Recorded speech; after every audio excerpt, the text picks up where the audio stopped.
That burrito was amazing, by the way. Thanks again to Mission Taco for feeding us and gift certificates, and yeah, their donation was really generous. Yeah. So I don't know if this is the latest gig I've ever played or the earliest gig I've ever played. Are we actually live again? Like for real, for real? Wow. Yeah. Well, welcome back to the live stream. You know, geez, it's just crazy. That's true. I used to work at Faces for like 6 months. That was enough. That was definitely enough. Yeah, you were there a while. You were there a while. Yeah, so I'll play some tunes for you, my little private audience right here.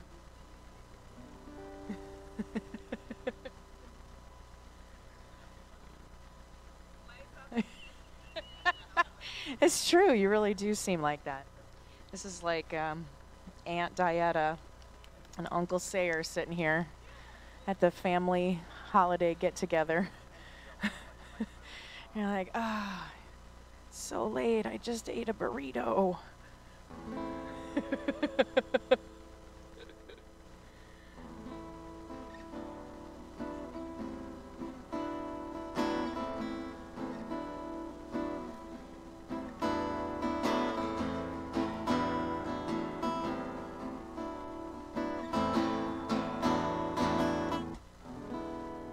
It's a marvelous night for a moon dance, with the stars up above in your eyes. Fantabulous night to make romance, neath the cover of October skies. All the leaves on the trees are falling to the sound of the breezes that blow. And I'll try and please to the calling of the heart strings that play soft and low. You know that night's magic seems to whisper and hush.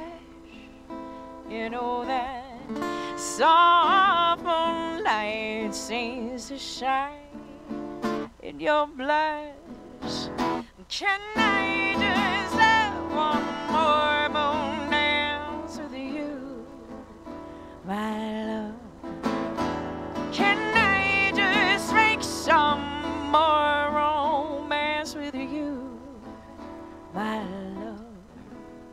Well, I wanna make love to you tonight.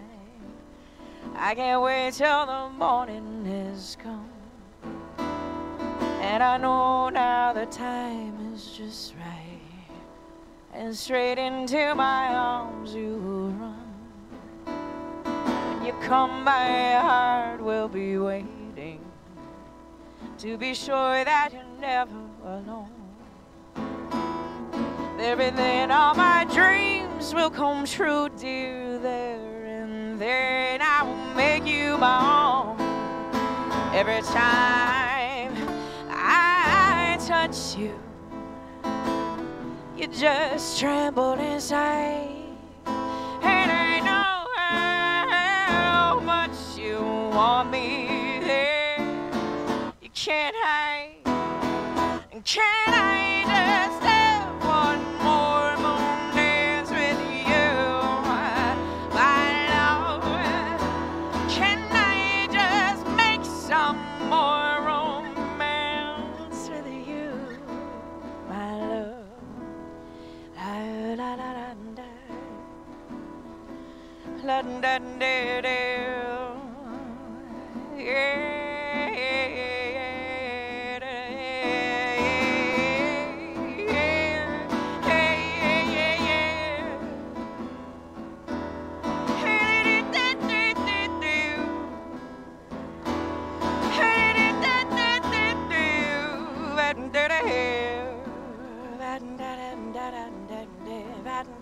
There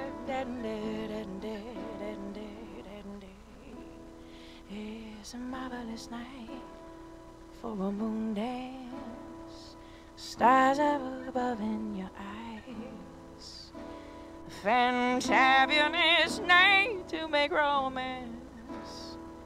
The cover of December skies.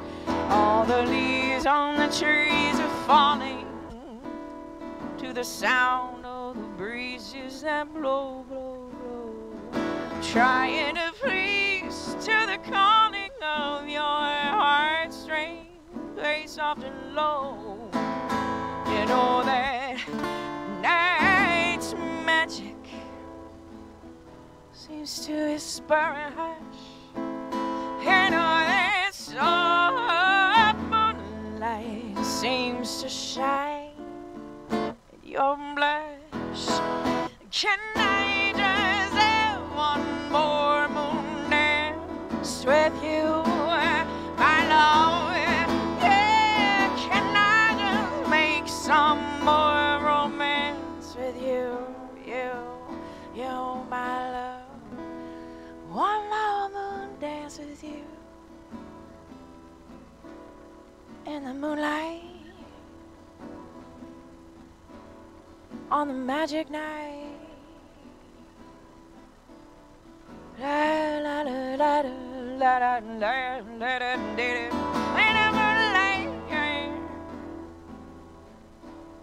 On this magic night, can I just have one more moon dance with you, my love?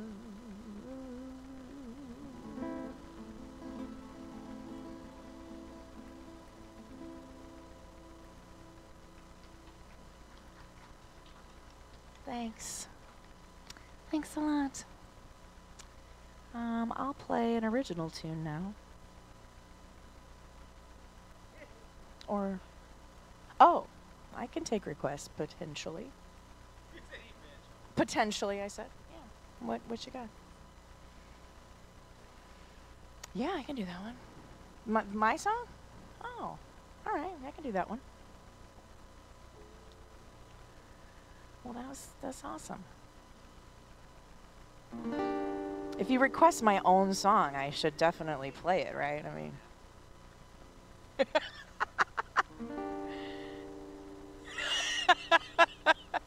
that's true. Now this is the we'll have a few stories from this. We got a lot of stories with a 24-hour event. You know, there's a lot to.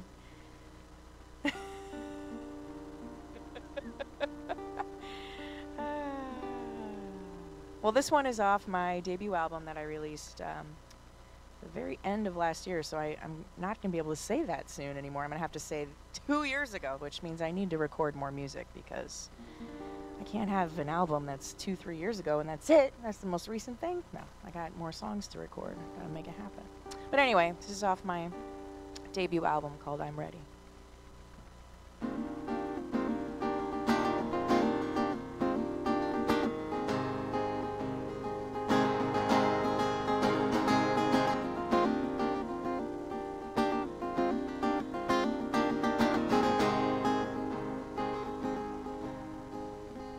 Sitting quietly alone, wait for words of wisdom to be known. But my tired and busy mind can't seem to leave my working day behind. I'm peeling back the layers and reaching into corners of my complicated heart,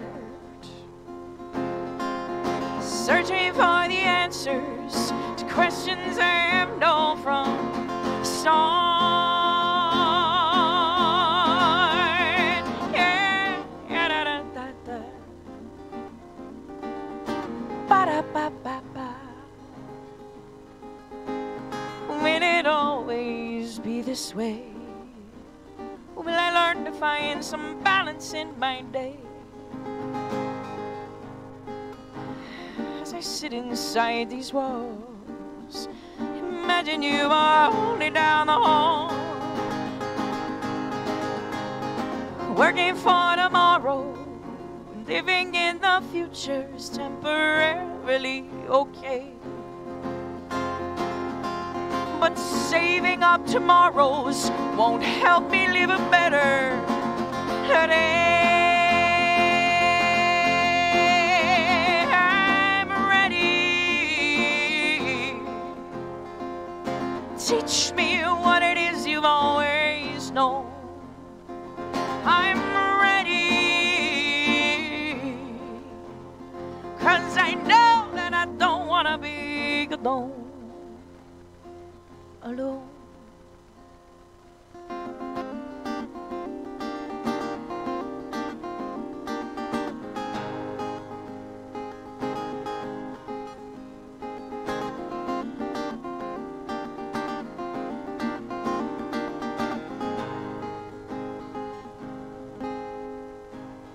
Though there's distance in between,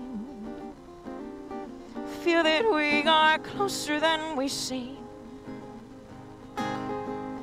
As I sit inside these walls, I imagine you are only down the hall, yeah.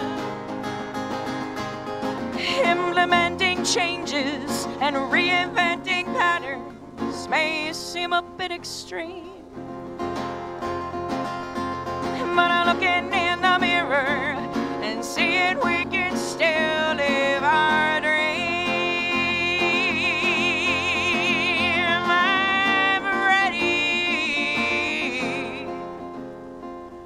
Teach me what it is you've always known. I'm ready, yeah, yeah, yeah, yeah. 'Cause I know that I don't want to be alone. Alone. Alone. Alone.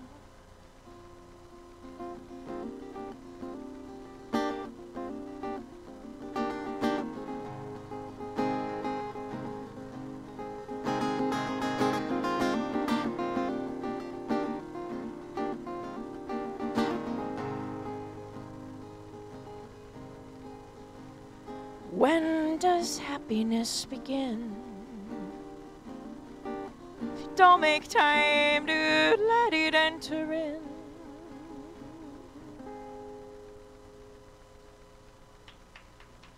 Yeah. By request from my friend, Diet a Pepsi. Thanks a lot. No problem.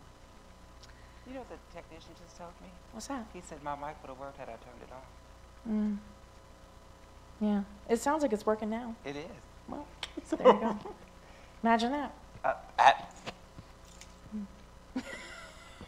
This is why you should never leave me alone. It's something we can look back in a couple of weeks and laugh about. Yeah, it's all good. You know? We made do. Y'all made it work. You know, that's what we do. We just make it work. Right. You know, we may not, it may not be fancy. That's right. But we just take what we have and we make it work. Because we are resilient AF. Yes. We think, okay. Yeah. We're going to play it on this phone. Right? Yeah.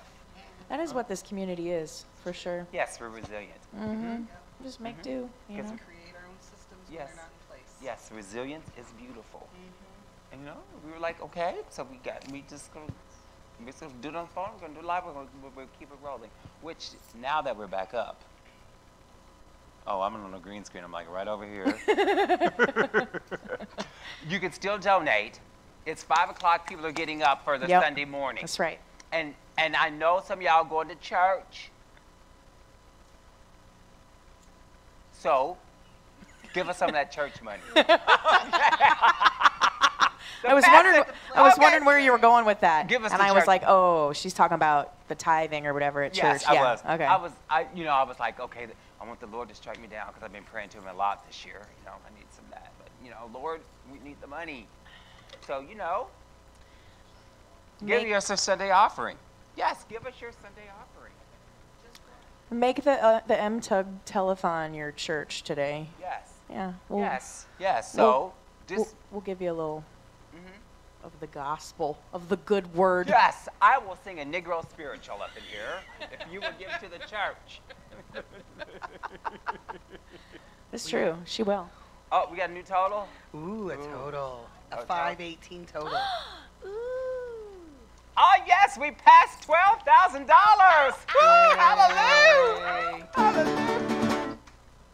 Yeah. Yes. Exciting. I was like, yeah. Whoa. Yippee, we passed 12. No, we're really excited, y'all. We really are.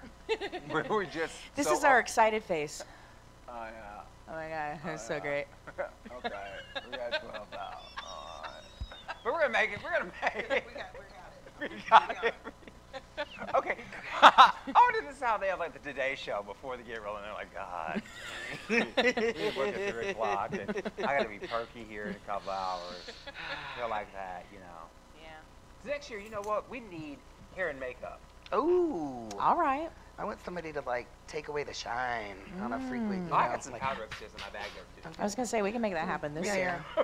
Thank you. Matter of fact, we can make that happen in 2 minutes. Right now. Right Okay. now. Right now. Makeup. I actually just went to the loft space and washed my face. And Oh, yeah. So I also could use a little. Little makeup. Yeah. I did brush We my could teeth use a a few little hair minutes and ago. makeup at this moment. The 3 of us. I'm just saying. I'm owning A little that. freshing. I mean, you look I lovely. was gonna say, I got hair and makeup on already. I need, because you know, it's all about putting on more makeup. You're the one who said you wanted it. I love makeup. I do. They love me as a foreign Mac. Yes. Okay. I love it. Love it. Love it. Can't get enough. I love makeup. I want to put it on everybody. You can make me up. I want like big eyes. Like divine. That's something we can do next year. Ooh, we can make you up live on stage and have people donate money. Divine eyes. Divine eyes. Oh, We can please. make that Yeah, happen. if we raise a certain amount within a certain time, you'll like do Divine drag or it up, something. yes. Divine it up. Oh, please. Would that be insulting if I asked you to do a number? No, I'd love Okay. it. I did drag back in the day. Okay. But, you know, boy drag. But I could try girl drag. You know, I used to do boy drag. All right. Yeah. So we could do like a I've seen a switch and picture swap. of Diana's boy drag. It's awesome. You'd be like, what? That's you? I'm like, I could see I got you, babe. Yes. I'd be sharing. I get on my knees Yep. with little fake shoes. Yes. Yes. And then I'd ski into something. But, Okay. Actually, Sonny and Cher, just the way you are would be kind of a fun costume for the two of you. Kind of. I mean, you got the height thing. You could wear really long hair, which you Yes. kind of already have on. Yeah, you do. No, I had to be a Brazilian 36 inch. I was like, whoa. It's like, I could get a wide lapel. Our third annual. Stay tele- tuned for the third annual annual. next year, where I have people- Sarah and Diana will be doing a whole hour of Sonny and Cher impersonation. Don't think we can't do it. No, you will. Oh. we will. So, You could be like the Sonny and Cher show, which was a really amazing show. They It had was like very production good. numbers, and yes. Bob Mackie costumes. Oh my and, Right. God. It'll And be you like know, that. and you know, as I was sitting here thinking, you know, next year we need an opening production number with Definitely. dancers and the whole, you know, Whole shebang. little shebang, you know. The shebang. Or should, I or would should we love say to that learn for it. the 5th? Let's just do it now. Okay. Because the 5th will All right, fly. ready? Here it is.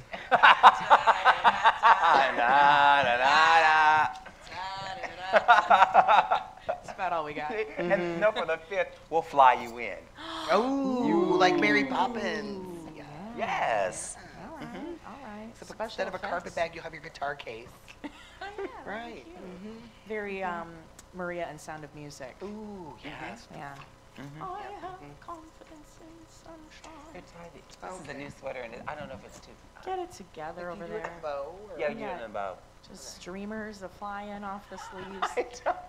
This is one of the sweaters you saw on sale on the clearance rack. And I thought, you know, as I discovered myself, I thought, would I wear something like this? And I bought it on a whim with Krista Lou Cunningham. And she says, Krista Lou talked you into it.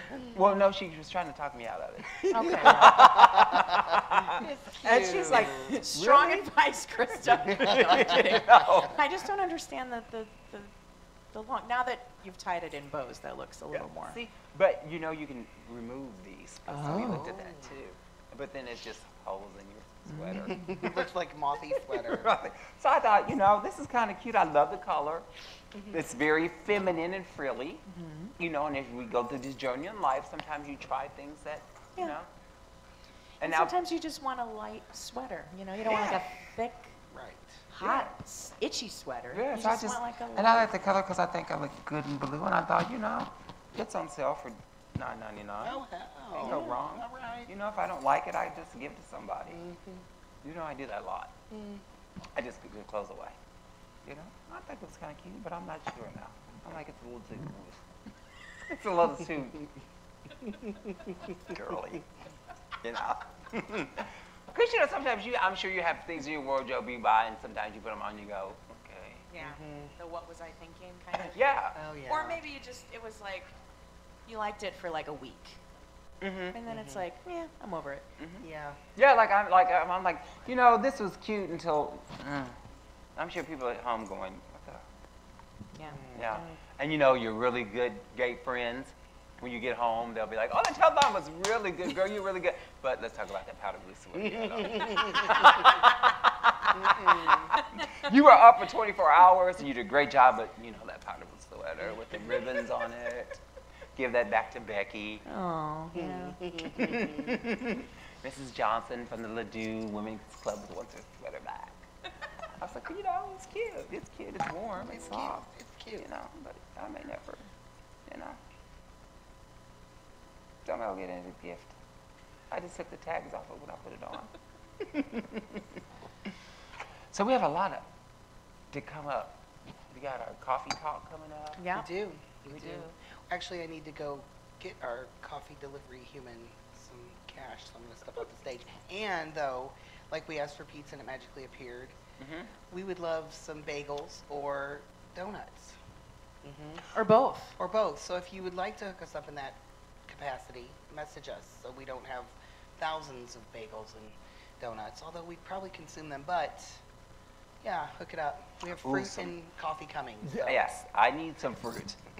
I know. Cage is getting you fruit. Thank you, because a couple of hours ago, I shocked everyone here when I said, Sarah's like, well, there's donuts and pizza back there. I'm like, I am burnt out. I need me some fruit.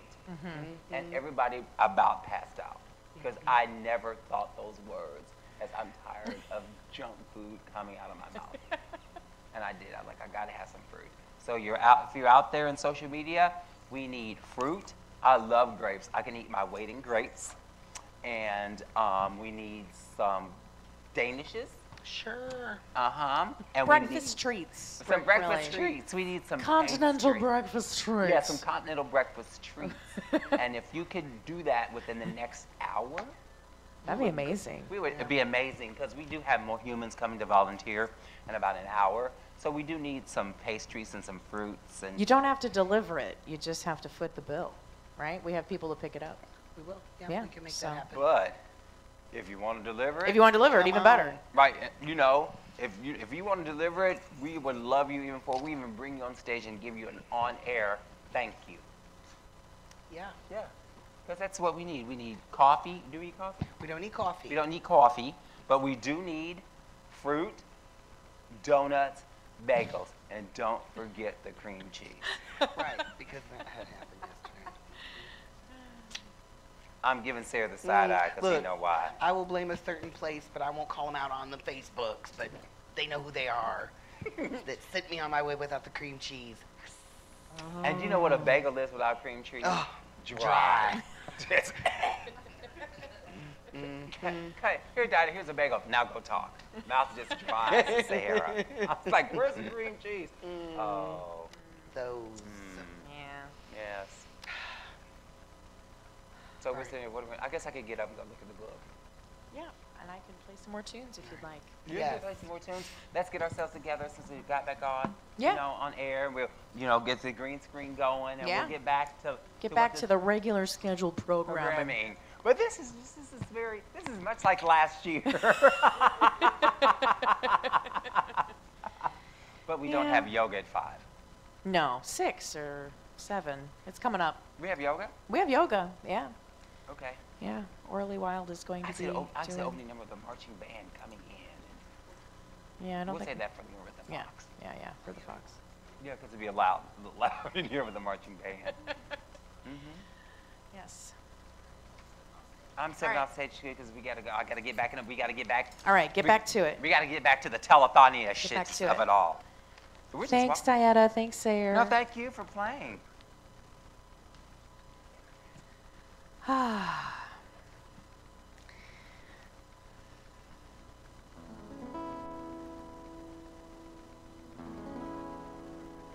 So maybe you're just waking up at this point out there in Facebook land, YouTube land. Or maybe you're still awake, like a lot of us. But either way, thanks for tuning in. My name is Kristen Goodman, and as I was saying earlier, I don't know if this is the latest gig I've ever played or the earliest, but either way, here I am singing 5:30 in the morning. And this one is called Bluer Skies.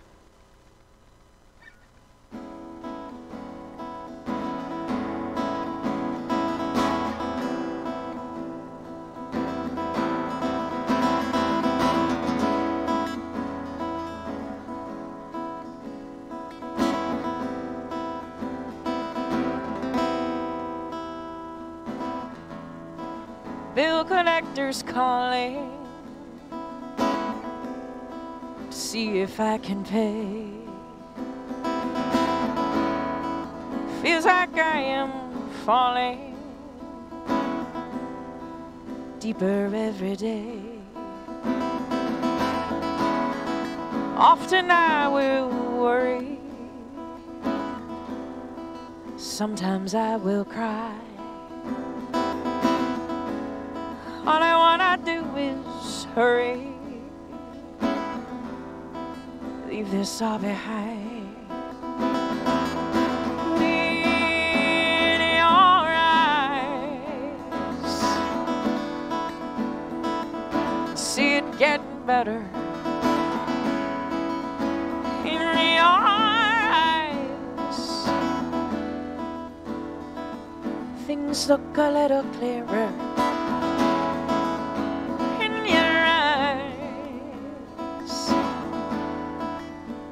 See those better days ahead. In your eyes, I can see bluer skies. Ba-da-da-da, ba-da-da-da-da.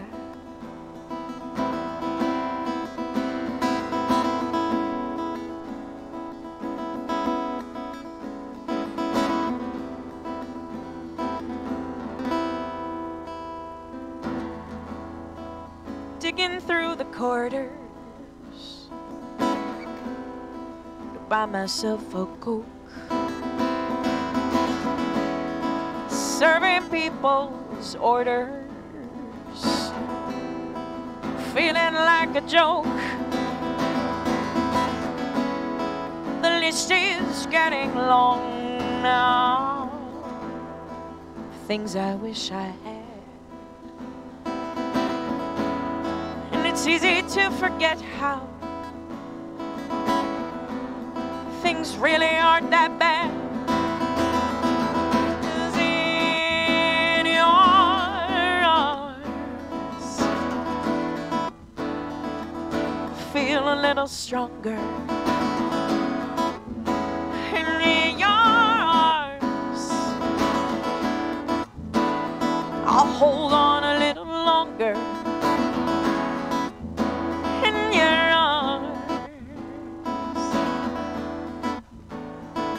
There's a place where I am safe. In your arms. No, I won't be harmed. Ba-da-da-da, ba-da-da-da-da. Ba-da-da.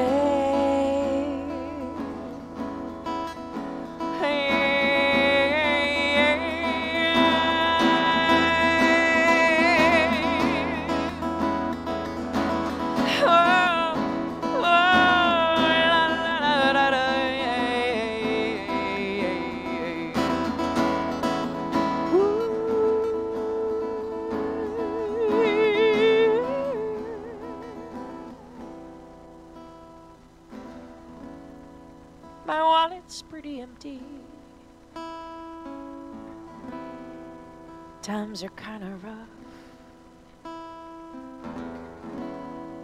But as I look around me, see that it's enough. It's all that I am missing. Stuff that I don't really need. I gotta count my blessings, like how you're here with me. I need your kiss. I feel the love growing in your kiss. I forget who I am when, yeah, in your kiss. I know it's gonna be alright, yeah. In your eyes, I can see bluer skies.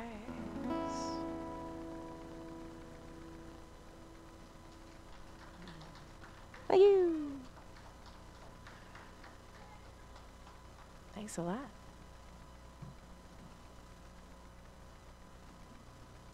So it is really a pleasure to get to perform on this stage on this really nice sound system. Really nice room. Oh, okay, thanks.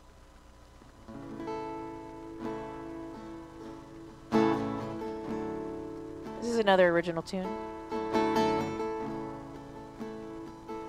This one is called Adios Amigo. And I wrote it with the help of our little niece, Margaret. She was only 5 at the time. And I was just playing this little chord progression. And I was like, Margaret, make up a song. She's very musical. And she made up something about trees blowing in the wind and leaves dancing around in the breeze. And she also wrote this first line.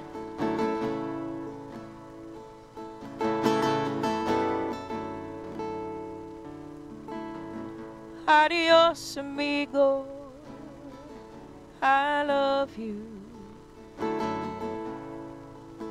It's been a crazy ride.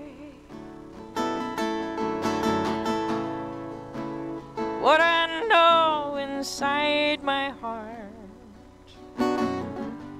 I can no longer hide.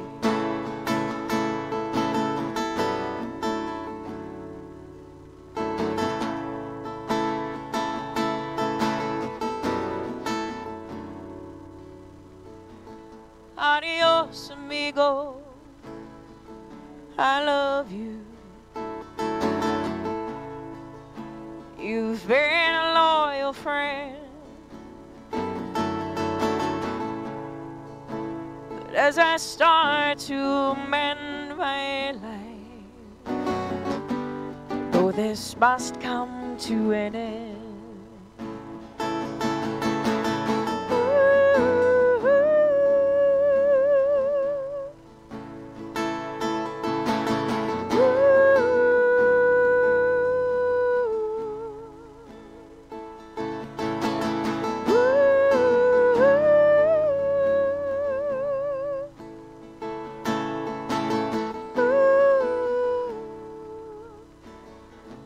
adios, amigo, I love you. Now the trees began to show what we all must come to know at last. Beauty of letting go.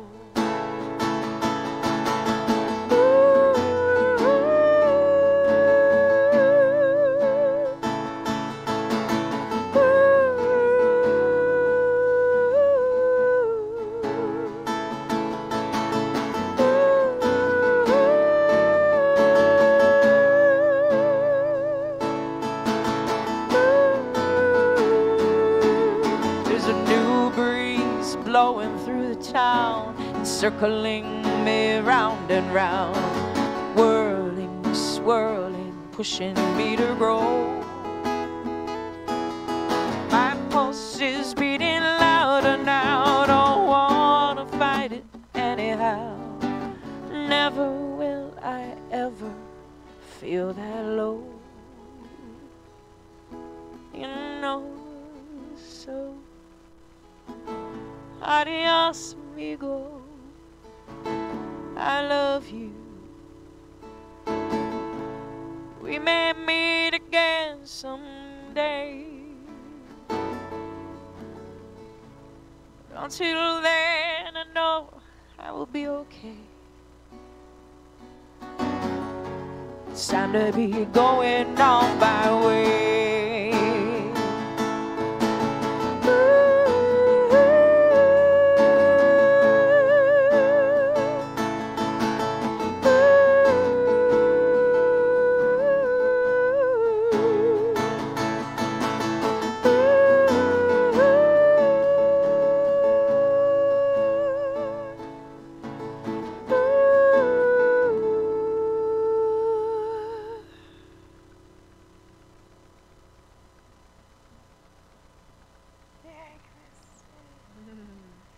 Thank you. Okay, well, now we're back to our regular scheduled program. We're back to our regular scheduled program. We think. We think. We think. All right. Yes. All right, so I guess we're going to toss it over to Diana at the green screen. Hey, we're back. Yes, it took us a little minute to get back on track, but we're now back to our regular scheduling programming. We're going to have a wonderful time. Remember, right below me is how you will, below me to the right, if you're looking to the left, you're looking at TV, that's how you can donate. We just surpassed our halfway mark of $12,000. So let's get back on track. Let's get those donations rolling in because we here at MTUG, we have support groups that touch the lives of up to 150 adults a month. We have well-attended social gatherings, dances, house parties, and of course, our annual art show. Yes, we provide documentation clinics and scholarships for name changes. We provide a food pantry, toiletries, and fleet clothing closet, binders and adaptive equipment, showers, and unhoused storage. And we also oversee the nation's only transgender memorial garden, a sacred and special place in honor of our dead, and plant seeds of resilience. Because earlier tonight we were talking about resilience and how our community is very resilient and how that's what our community needs. So, as I always say, out of tragedy, some beauty must grow, because MTUG saves lives. We create systems where there were once none, and we need you to support our work. And how can you support our work? You can support our work by donating. Donating. Whatever you would donate, $1, $5, $10, $50, a C note. You can, donate $1,000 if you like. All that money will be used and has a purpose for MTUG. We have, like I said before, $5 gets a round-trip bus fare to a support group. $30 will purchase 10 two-hour bus passes to hand out to participants. $40 will purchase a binder for a trans-masculine human. $50 a month pays our 1 month of our Wi-Fi at our home office. $78 pays for a life-affirming bus passes. It gives a participant, it gives a person, a trans person, an intersex person, a GNC person, a queer person, the opportunity and freedom to ride our metro system as long as they want, as much as they want for that entire month. It gets them where they need to go to get the care and resources and services that they need. $100 provides a pizza party for one of our support groups. $130 pays for a scholarship for a trans human to get their name changed. Also, that same $130 pays for water and sewer for 1 month. And $250 can pay a month of electric and gas. We know it's not a glamorous thing, but we still got to have some heat and our lights on. And if we want to cover all our expenses for the month, including insurance, even though we do own our house, there's still expenses. There's $740 a month will help us pay all our monthly bills. This is way, as a monthly sustainable donor, you can help MTUG. So we're trying to get as many monthly donors as we can. Right now, I think we have 2 signed up, but let's get like 5 signed up in the next hour. Because if you really want to support us, we need your sustainability. We need you to become a monthly donor. Just become a $5 monthly donor. You get a round-trip bus pass to support groups. That will help so many humans to be able to get to a support group. So, let's, start off there. Let's get some $5 monthly donors going. So, right now, I've probably talked more than you wanted to hear me talk this morning. All right. Let's see what. Oh, let me thank our sponsors. I haven't thanked our sponsors in quite a while. Let's thank. First of all, let's thank Stages here at KDH Radio for allowing us to take up their space, because we have literally taken up every square inch of this building since we got here this morning. This is our main stage, and on the 2nd floor is a green room, and on the 3rd floor we've taken over for our interviews. We want to thank Tito's Homemade Vodka. Yeah. Yes, Tito's Handmade Vodka, I should say. Tito's Handmade Vodka. We want to thank Planned Parenthood of the Southeast Missouri region. We want to thank Haley Moore of Calliope Massage Studio. We want to thank Morgan Keenan. We want to thank Mission Taco. They just brought us some wonderful food earlier tonight. We want to thank Amy Sislow. We want to thank Sue Gibson. We want to thank Starbucks for the wonderful coffee. We want to thank Alaris Litigation Services. And we want to thank SLU. Yes, we want to thank Starbucks because we got some coffee going in here. Coffee's been keeping us up all night. So let's give a thunderous round of applause, even at home. Just give a little clap, clap. And here, at least for Starbucks. So thank you all, and thank our donors. Without our donors, this telethon would not be happening, because we got a lot of donations from our sponsors, and not only money, we got some in-kind donations as well. So, the crew's here. We got people arriving. Sarah's here. I've been here all night. Lady Ashley's here. Oh, come on over here, Lady Ashley, and join me on the green screen. How you doing? I'm doing good. How are you? You have a mic? Yeah, you got a mic. Yeah. How you doing? I'm holding up well. Good. Yeah. You look like you're holding up well. Oh, well, a little makeup can cover up those dark circles. Oh, you don't have dark circles. So what's happening? What's up? I'm just thinking, like this morning I got my coffee. Last year I never had a Red Bull. I said if we met our goal of $10,000 that I would chug a Red Bull. And we made a goal of $12,000. So I chugged a Red Bull. That will not be happening today. But maybe if you get online and make some suggestions and some donations, we can figure out something else fun for me to do. Right, yes. Yeah. I was going to chug a beer, but unfortunately can't have liquor this year. So. Oh, no. I know, and I can't have Red Bull either. We can find some other fun stuff for you to have. I can chug a water. A water. Spiced apple cider is also very good this time of year. That sounds really good. But I can't have the, No. Okay. I'm very boring this time. Well, fill me in. Where are we at? Do we know where we're at with donations? Oh, yes. We passed $12,000. What? Yes, we passed $12,000. You missed all the fun. We had some technical difficulties. Oh, no. No, so we did the telethon on Sarah's phone. Oh, see, that's what I talk about, resilience. Yes. We said, we're not going to stop. Yeah. So Sarah got his phone out. I didn't know, because I'm not very technically sound, that the mics would still work. Oh. But we shouted. We talked loud. I said, pretend like, we're mad at somebody, and we breathe from the diaphragm and we projected. That's good. Projection is good. Yeah, but we showed people that how trans, intersex, and GNC people are resilient. Resilient is a good word to describe it. Yes, I would definitely say so. Yeah, because when we get a roadblock, we know how to overcome it. And we also know how to block a road. Yeah. Can we get an amen on that? The choir says, amen. What? Amen. We know how to block a road, too. So, and we just had a wonderful time this morning just discussing stuff. No, awesome.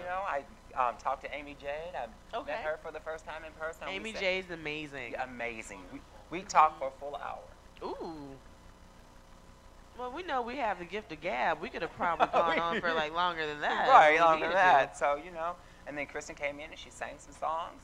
and now we're back on schedule. Yeah, I just want to thank Kristen. Like, more than a lovely voice, she's been just like an amazing force Yes. in this production. So thank you so much, Kristen Goodman, Yes. for that. And you know who we really need to thank? Our volunteers. Our volunteers. Thank Yes, you our so volunteers. Much. Our tech crews and Matt has been amazing, but we also have to thank our security. Yes. Yes, our security has been fabulous. Yes. Yes. Security! Security! I got a complicated order. Watching. I got a complicated order. They help with everything. They were watching the door, walking me to my car, and showing me where coffee was. So that's where I call multitasking. Right. Yeah. Thank Jay Anderson and his security team Yes. for that. They have been wonderful. We thought we were going to have an incident earlier, and Jay snuffed it out. You're going to have to tell me about that later. Oh, okay. Okay. The Grinch showed up. Ooh. Oh, yeah, huh? Oh, y'all curious? So I said, Ooh. oh, well, you know, we had someone in costume show up, and we didn't know if it was, you know. So Jay, it was the Grinch showed up.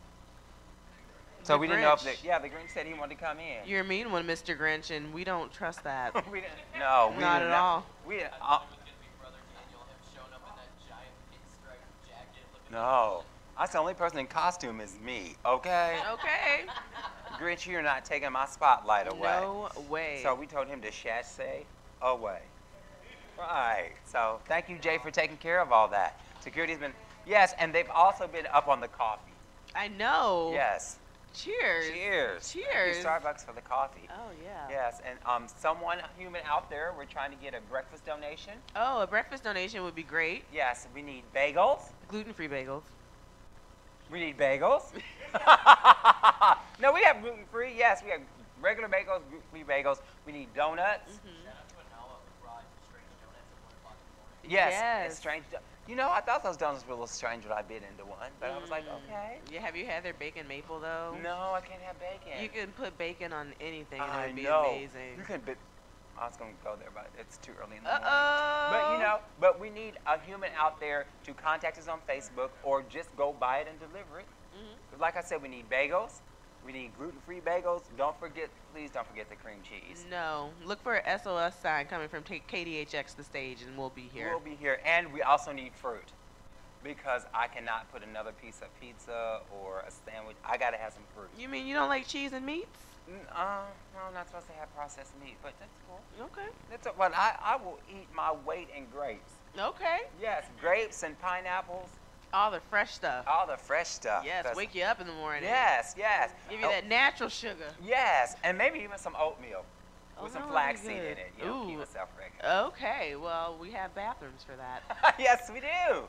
Yes, we have everything here at this KDHX facility. So Like I was telling- KDHX, Yeah, I was telling yeah. people earlier how we just came in and took over. We did take we took over. up space. We took up all the space. As we do, and they have been completely accommodating. Yes, so thank they you have. for that. Even when we had our little momentary break, they were here fixing it and getting us right back online. That's amazing. That is amazing. And that's also what allyship looks like. Yes. Did you see that bathroom that said all humans? Yes, I in the saw back? That's amazing. that. What about that inclusivity? You know, there's this on the back of the bathroom wall. Mhm. There's a memo Mhm. from the executive director of KDHX, and they say why transgender bathrooms are necessary. And I really wanted to take it off the wall and bring it out here and read it. Is that possible? Like, can I bring that up, take it off the wall and read it? Because it was very powerful. It was very powerful. Yes. Well, maybe next segment. Maybe next segment. Yeah. Because we do have some yoga that's coming up. I don't know if they're ready. Are you ready to yogafy us? Yogafy. I like that. That makes me feel like I'm transforming myself to be prepared for yoga. Yes. I'm not prepared for yoga. Oh, are Probably you- will never be prepared Are for you yoga. supposed to go at the 6 o'clock? I'm not. Let me check my 6:05. Oh, we can talk for a few more minutes. Yeah. Yeah. I'll say it because I thought it was very powerful message why trans-inclusive bathrooms are necessary and they're very important because some people don't understand that. You know, they think, well, why do you have your own bathroom? I'm like, we don't have our own bathroom. We just want to be included in everything. Yes. So, why are transgender inclusive policies important?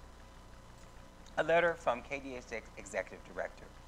KDHX supports the right of all people to use single-sex bathrooms but must closely align with their gender identity without being questioned, abused, harassed, assaulted, or intimidated. We take this right seriously and do not tolerate any individual who interferes with it. Many people feel uncomfortable in public single-sex bathrooms and was true, and that was true long before the current debate about the access for transgender people. A variety of individuals face stress and anxiety and mistreatment when accessing a gender-specific space. This might include transgender and gender nonconforming people, people with disabilities, personal attendants, and people with children. Many public places are installing single-stall gender-neutral bathrooms, which alleviate many of the difficulties that transgender people and others experience when seeking safe restroom access. While we recognize this is a useful step, we also recognize that forcing transgender people to use private bathrooms when other people do not have to use private bathrooms is so isolating and reinforces the idea that transgender people are somehow harmful and should be kept in separate from everyone else. Here at KDHX, we are in the process of exploring a number of options to alleviate this unacceptable stress on our patrons. Policies alone won't protect transgender people without increased public awareness, outspoken allies, Education allies. in a society that values the dignity of transgender people. Did you hear that, world? Let me read that last sentence again. Policies alone won't protect transgender people without increased public awareness, outspoken ally, in a society that values the dignity of trans people. And the choir says what? Amen. Amen. Educate yourself. Educate yourself. Educate yourself. Signed, Kelly Wells, Executive Director of KDHX Community Media. Let's get, yes. If that is not a positive way to start out the morning, I don't know what is. Yes. I think I'm going to take a picture of this and put this on Facebook. Yeah. Or on some other bathrooms that may not be inclusive. You know what? Yeah. We should take this. I was going to do a protest action. Oh, we might have to take the emblem off. We take of the it. emblem off, Yeah. we take your name off, and we take this and we stick it up in bathrooms at the gay bars. Yes. Should be the first ones to implement this, huh? Get rid of the trough. troughs. Oh, yeah. Yeah. At one bar, I won't say the name. There's troughs. No, there's... Sit on a trough? Well, in some like at the ball stadium. Have you ever been there? Oh, like at the ball I try stadium. to avoid that place. Well, at the stadium, like when you go to, you go in, and there's a big trough, and all the men stand around it, and you just see everybody's business. But if you don't have the same business as everybody else, you're like very intimidated. It's not, right. And then sometimes they have private stalls, but the stalls are troughs. Okay. Now, I have a story for you. Okay. Okay, when I was younger, I thought one of those was actually just a running sink. Oh, no, you didn't. I didn't know. I did not know, but I was that fearless person who said, hey, there's a line at the ladies' bathroom, so I'm going to go use the other one, and that's what I got. So we need some things to be able to tell the difference, and we need neutral bathrooms. Because sometimes at work, it's a disservice where I work, is that there's only one stall in the women's bathroom. So I just let the women's go in the men's room. And people get upset, why are you the women in the men's? I'm like, we all use it. When you're at home, you got a bathroom, what do? Yeah. You just go to the same bathroom. Switch it up. Switch it up. Just go to the bathroom. She don't care what you got. Nope, everybody should be free to pee, as I say. Right, free. Right, she go to the bathroom, do her business. She don't care what you got. And if you don't care, just go on in there with her. They're like, well, I can't go to the bathroom. I'm like, well. Who's really worried about who's looking at who? Right. And so that's what I do. I just feel like this is an action. Let's do it. Okay. I'm game. If you're game, we will.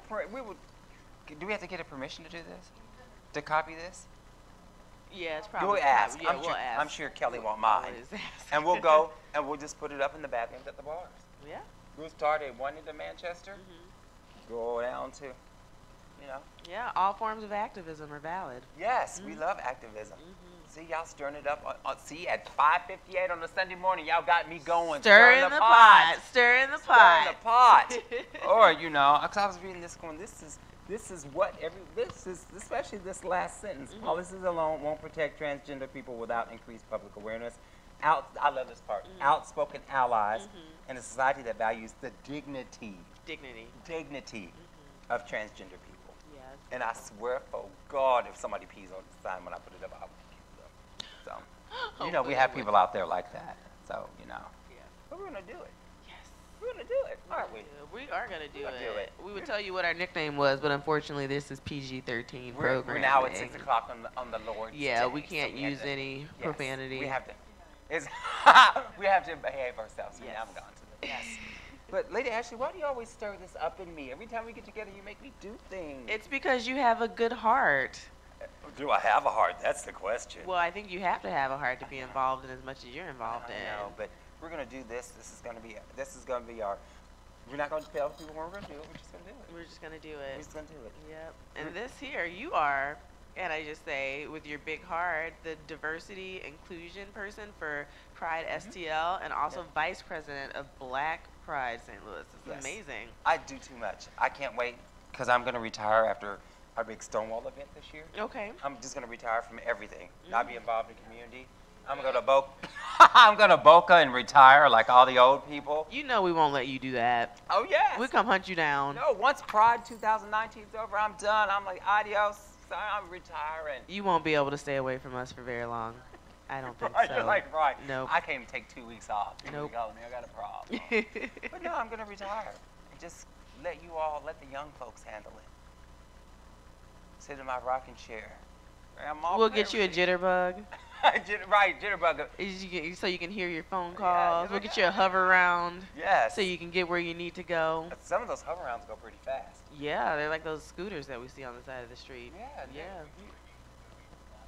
I know you probably one of y'all See, would this rig is the talent we have in the office or in the audience, Yes. rigging a hover round to go faster. to go faster. That's something I never would have thought of. That seems a little dangerous. Right. And sometimes I see those scooters jet down Lindell. I think maybe they need to take those down some. Maybe just a little bit. I think they go like 30 miles an hour. Right. Yeah. I always want to get on one, but at a certain age, you realize falling off a scooter at 25 is different than falling off a scooter at 60. Falling off a scooter at any age would just be bad. But when you fall off, you heal quicker when you're younger. You're like, maybe not. I don't know. Maybe it just depends on the way you fall. Yes, yes, it is. But you know, put yourself down and embrace. You just tuck and roll. Duck and roll? Tuck and roll. Duck and roll. That's a good one. Yes, like when you're trying to get away out of a speeding car, you just open that door and duck and roll. Do you have experience with this? Well, I may have had to get out of a car too very fast. Okay, all right. Uh-huh. That's good to know. I'll take my lessons from you from now Yes. on. These are ways to live. Speaking of lessons, I gotta remember we have to get our self-defense classes going. Yeah.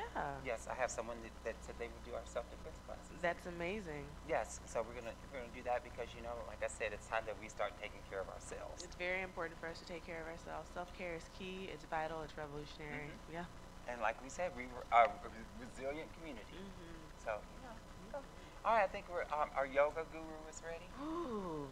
So I we're am ready to watch you let everybody else just get in the spirit of yoga. I'm gonna go grab a piece of pizza and watch you do yoga. Yeah. Mm-hmm.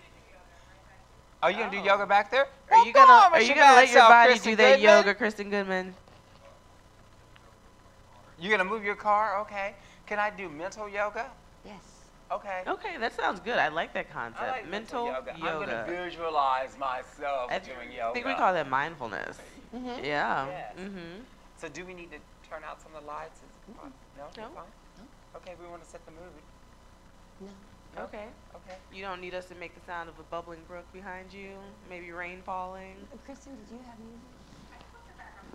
Oh yeah, some background music. That'd be nice. Yeah. Some like whale sound. Inya, Yanni. Yeah, some Yanni. From Yanni. Oh, Okay, no, so no. we're gonna get some background music, some mood music hooked up for yoga this morning, so you can really feel your body do that yoga. I love that lyric. It makes me feel like I'm actually active. Let your body do some yoga. Let your body do that Is yoga. that a song? It's family. It's Janelle Monáe. I love me some yoga. Oh, I can't believe. Do you know, speaking of Janelle Monáe and women Mhm. and people of color and LGBTQIA artists, this year is the most year that people in our community have been nominated for Grammys. That's amazing. Yes, and I believe all the nominees for Best Album are all women. That's even more amazing. Yes, so that's Yeah. amazing that. Talk that- about the flipping the system, man. Yes, flipping is, and a lot of them are people of color. So we are flipping this system, Making our mark. making our mark. We're gonna flip it over to Wait a you. minute. I don't have my book here. I'm a bad host. What is your name and what is? Orally Wild. Orly, that's Orly. relaxing in itself. Well, thank you, Orly Wild. We're going to flip it over to you, okay? Okay. You all mic'd up and ready to go. Thank you, Orly. Take it away. Here. Okay. Hi.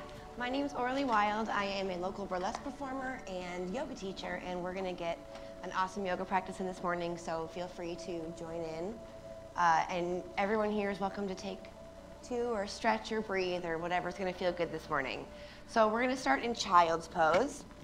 Coming down on our mat, you want to take your knees about as wide as your mat, and then stretch your arms out forward, letting your chest fall towards the floor.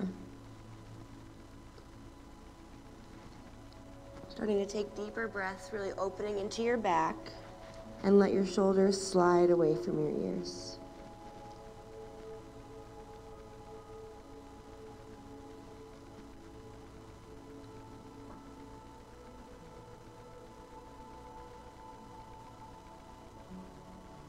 As you inhale, we reach your fingertips far forward. And as you exhale, your hips come back towards your heels.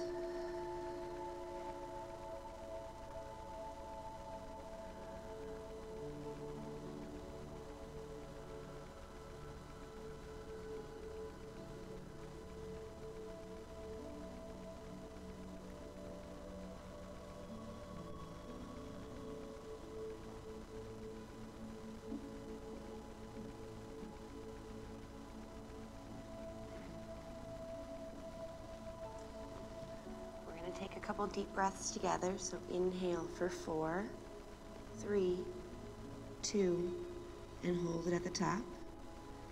And big exhale for 4, 3, 2, and try to hold it on empty. Inhale 4, 3, 2. Last sip of air in. Big exhale 4, 3. Keep pushing it out. Last 2. All of your air out. Big inhale in. And open your mouth. Just sigh it out. And let's roll on up to all fours. We're going to stack the shoulders right over the wrists. You want to spread your fingers as wide as you can. Pressing the tops of your feet to the mat. Belly button in. So we don't want an arch in our back. A little lift from the lower ribs. Then we're going to inhale, drop the belly, and lift the tail, lift the head. And exhale, round your spine, tucking your tailbone under.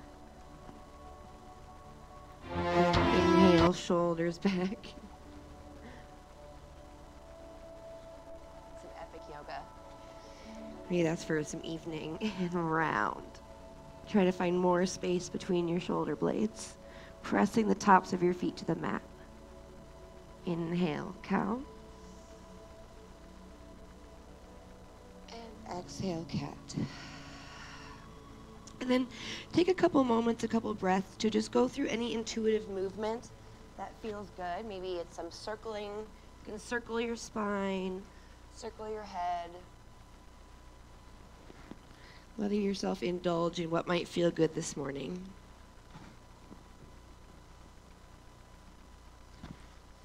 And then we are going to tuck our toes under and lift your hips up and back for our first downward dog. Not worrying about pushing into your full stretch yet. We'll get nice and warm. We'll do that in a little bit. So taking it easy this morning. You can bend one knee and then the other. Again, whatever feels good. But I want you to spread your fingers as wide as you can and think about your inner elbows going toward the top of your mat.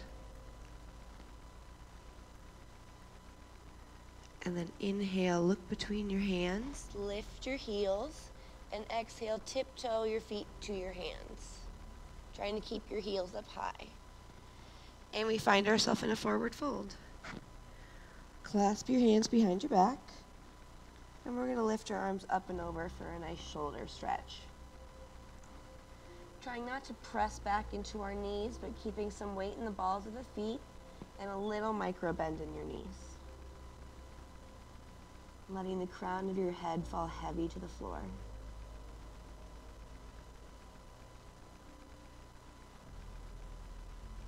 You're shifting the weight forward a little and shifting the weight back and trying to land right in the middle.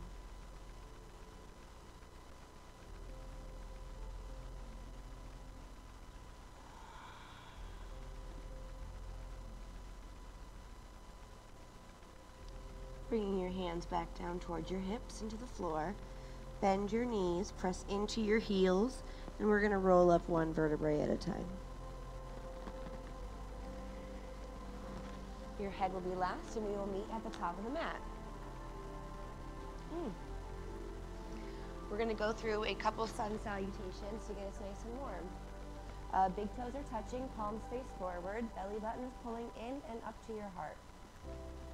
Vinyasa means one movement, one breath, so try to follow along on your own breathing time. Inhale, arms up. Exhale, forward fold. Inhale, halfway lift, shoulders away from the ears. Exhale, plant your hands and step back to plank. Inhale, lower your knees. And exhale, lower your chest all the way to the floor, elbows stay in close. Inhale, little lift of the chest, no weight in your hands.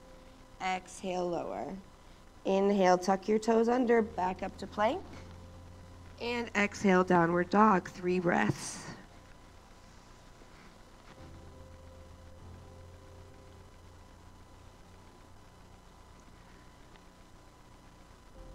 Trying to turn the volume up on your breathing just a little bit.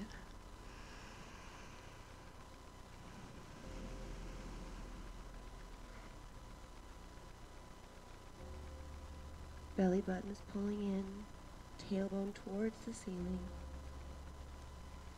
And then inhale, bend your knees, tilt your tailbone up and look between your hands. And exhale, walk your feet to your hands. Keeping your knees bent as much as you need to.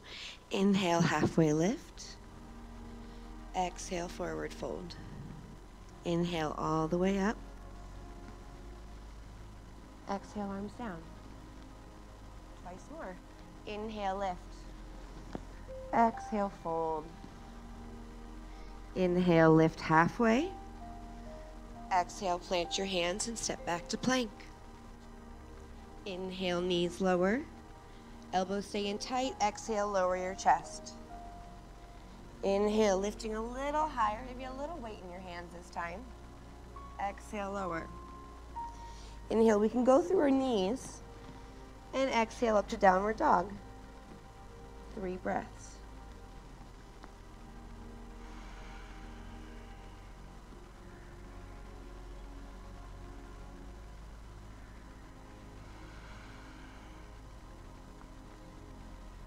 Trying not to keep the shoulders up by the ears, but really pressing them down away. Find more space for your neck.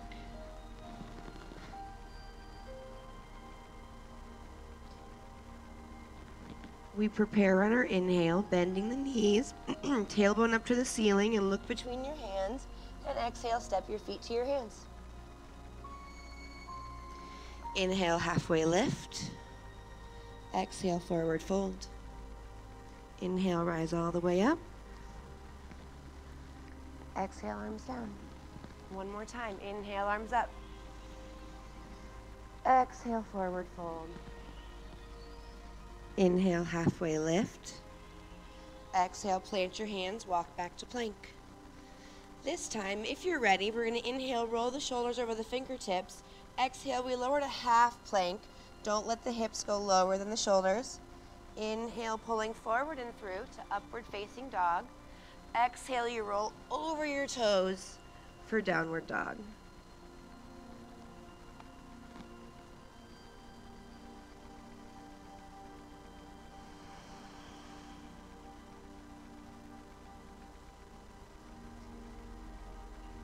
We want to make sure that your bottom ribs don't splay out. We want to keep them into our back body. Shoulders down, inner elbows forward.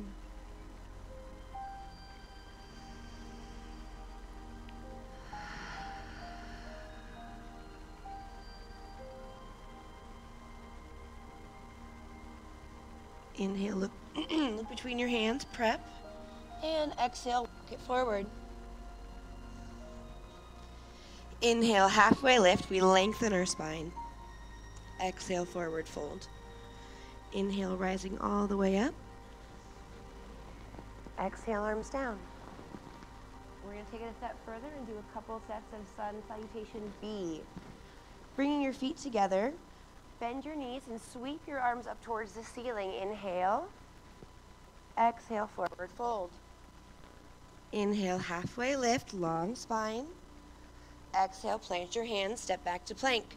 Going through your knees or not, your choice. Inhale, roll forward. Exhale, lower halfway. Inhale, upward facing, shoulders roll back away from the ears. And exhale, we try to roll over our toes. It's action of the core, so really lifting up. And then inhale, lift your right leg up and back. And exhale, we're going to bring that right foot between our hands. Plant your back heel down at 45 degrees. Inhale, rising up to warrior one. Really bending into that front knee. And again, shoulders away from the ears. It's okay if your hands are in front of your body a little bit.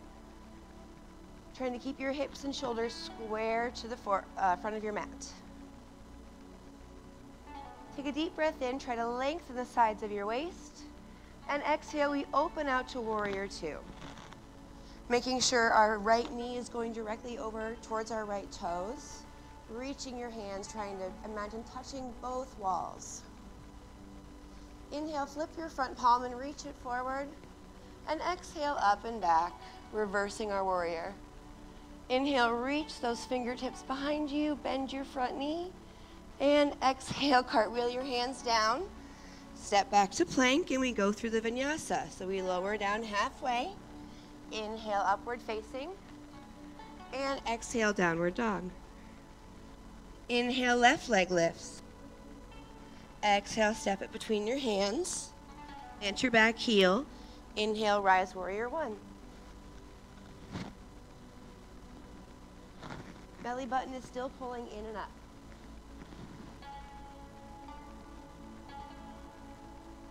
Inhale, lengthen the sides of your waist. And exhale, warrior two. Again, bending into that front knee and thinking about your left knee really pressing back. So we're working those glutes, inner thighs. Shoulders fall away from the ears. Inhale, flip your front palm and reach forward. And exhale, reverse your warrior. Inhale, reach those fingers behind you, bend your front knee. Exhale, cartwheel your hands down. Step it back to plank. Roll forward. Inhale, upward facing. And exhale, downward dog. Let's take 3 breaths here. If at any point you need a break, we just come back to child's pose, which is the pose we started with today.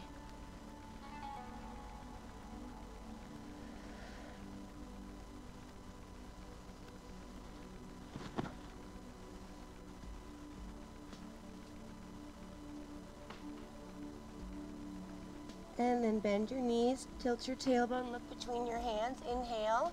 Exhale, we can step or jump to the top of our mat. Inhale, halfway lift. Exhale, forward fold. Bend your knees. Inhale, arms sweep up, chair. And exhale to stand. One more time, adding some fun variations.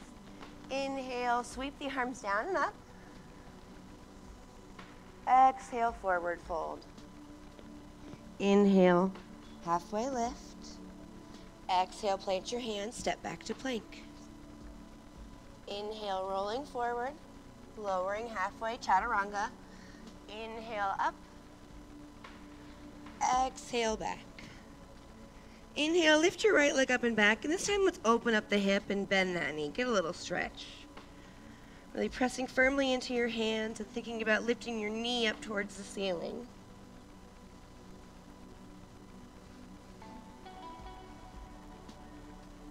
Squaring off your hips, so bringing that hip back down. Take an exhale as we're going to roll forward to plank. Bring your right knee to your right elbow. And inhale up and back. Exhale, right knee, left elbow. Let's cross it. Inhale up and back. Exhale, step it between your hands, trying not to drag the heel. bringing your your back heel down. Lifting up to warrior one. Exhale, open to warrior two. Inhale, flip your front palm, reach forward. And exhale, exalted warrior. Inhale, reach those right arms back. Exhale, come back to warrior two. We're gonna straighten our front leg. Flip your palms to face forward. I want you to take your hips to the left. Reach your right arm as far forward as you can, and then our torso just tilts down for triangle. Right hand can come to your shin, your foot, a block, whatever you've got with you this morning. Trying to spin that bottom lung forward and really open up towards the ceiling.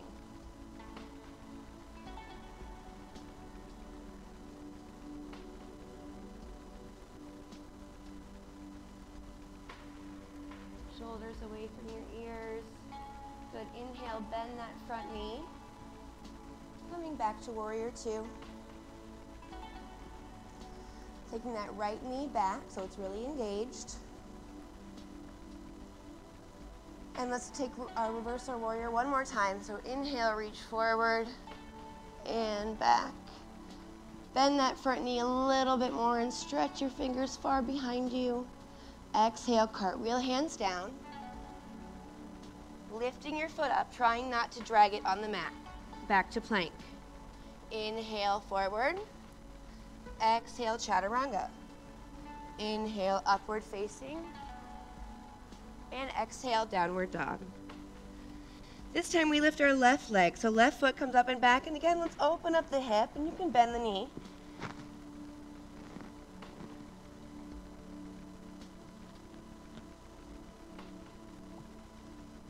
Really reaching your knee up to the ceiling, get a big stretch, deep breath in. Exhale, plank as you bring your left knee to your left elbow. Inhale, up and back. Left knee, right elbow. Inhale, up and back. Exhale, plant your foot between your hands.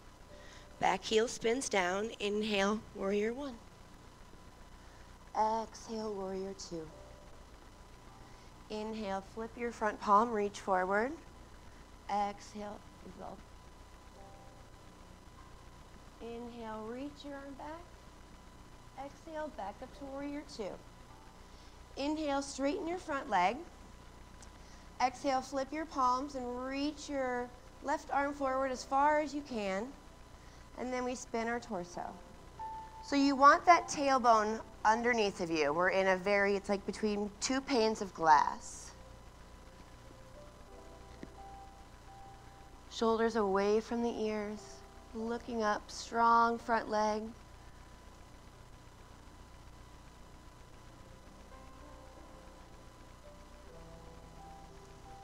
Keep reaching your right arm towards the ceiling.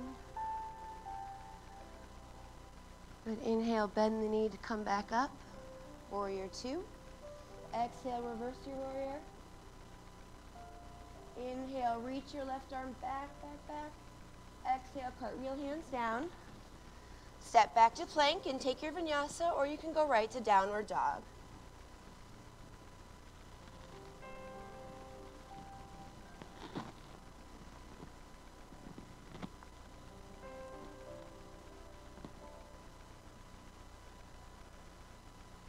Couple of breaths, trying to slow down your heart rate. Nice, even breathing.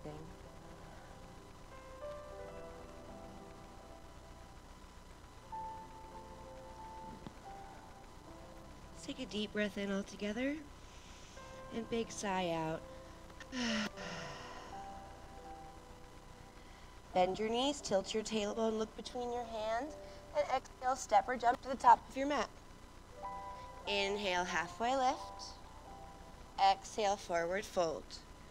Bending your knees, sweep your arms up. Inhale, chair pose. And exhale to stand. All right, moving forward into some more fun poses. We will start, let's do tree pose. So I can face you guys for this, and you can keep on your mat, whatever works for you. Same with your big toes touching and your palms facing forward. This is mountain pose, and it might look static, but everything's constantly moving. So I really want you to keep your chest open, belly button pulls in and up, and with every inhale, I'm thinking about reaching the crown of my head up towards the ceiling. And with every exhale, I'm letting the shoulders settle away from the ears. Inhale, arms up. Exhale, we're gonna swing our arms down. Right arm comes underneath of our left elbow. We hook at the elbows, and either you can grab opposite shoulders, or you might be able to double bind into full eagle arms. Your thumbs will be towards your face, and you're trying to look through either side of your hands, keeping your elbows up off of your chest. Bend your knees, shift your weight into your left foot so we can lift our right leg. We want to cross our right inner thigh as high over the left one as we can, and maybe you can double cross your feet as well. Keeping your belly button in, and really press your palms together. Inhale to sit a little bit lower. Exhale to stay. Everything hugs into the midline. Inhale maybe a little bit lower. Exhale to stay. And inhale, sweeping the arms up, letting that side go. Exhale, other side. So left elbow comes underneath of our right, hooking the hands, thumbs towards your face. If you could get the bind on one side and not the other, that's totally fine. Do what works for your body today. Lift the elbows off the chest, belly button in and up, shoulders down. Bend your knees, shift your weight to your right foot, lift your left. So the higher we can take that inner thigh up and over, the more space we're going to have for our ankle to reach back. Press your palms together and lift your elbows off your chest. Inhale a little bit lower. Exhale, stay. Elbows up, shoulders down. Inhale a little bit lower. Exhale, stay. And inhale, sweep the arms up. Exhale, arms down. We'll do tree pose next. Inhale, arms up. Exhale, bring your hands to heart center. Again, shift your weight into your left foot, and we'll lift the right knee up to 90 degrees. So take your time. A lot of us like to rush and try to find that balance immediately. But if you take your time and really feel your breath, it will come a little bit more naturally. So shoulders back, really press your palms together. And then we're going to take that right foot and bring it above or below our knee, our left knee, turning our right knee out. So make sure it's not on the kneecap. You might have to grab it and lift it to get it up higher.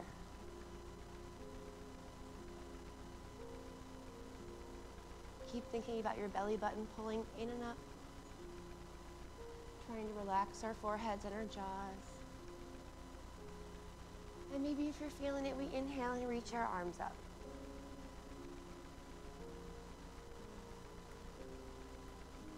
Definitely one of my favorite yoga postures. This is the universal sign for victory. So holding this can really make you feel powerful.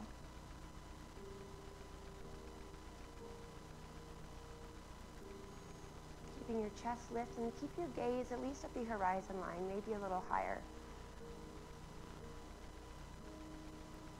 Inhale, reach. Exhale, hands to heart center. We bring our right foot forward and step it down. Feel free to shake it out if you need to, and we'll go to the other side. Inhale, arms up. Exhale, hands to heart center. Shift your weight to your right foot and lift your left. Belly button pulling in and up. And then we take our left knee out, bringing our foot be above or below the right kneecap. So really pressing your foot into your thigh or your calf, and pressing your calf right back. So everything's really hugging into the center line. And then trying to use that to elongate and find tall balance.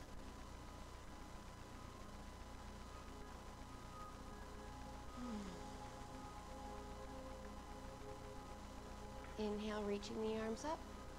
If and when you're ready, let the shoulders fall away from your ears. Chest gets a little lift. Feeling extra powerful today with all these lights. The rock star up here. Take a deep breath in. Exhale, bring your hands back to heart center. Lift that knee and set it down. I'm sorry, do you know what time I go into? 6:45? Okay, great. Well, then we're gonna take it down to the mat and do a little more laying down, relaxing stuff now that we're all nice and warm. So we can meet laying down. I lied, let's sit up. Flexing your feet, you might have to move your glutes away so you can really feel your sits bones. Inhale, arms up.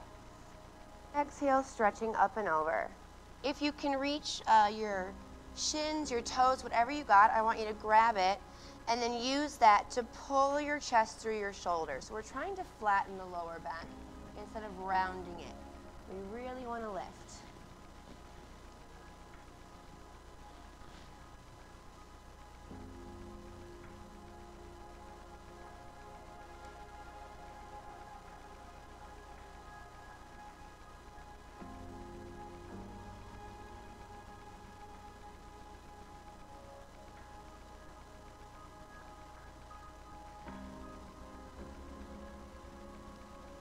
And let's go ahead and drop your head, roll all the way up.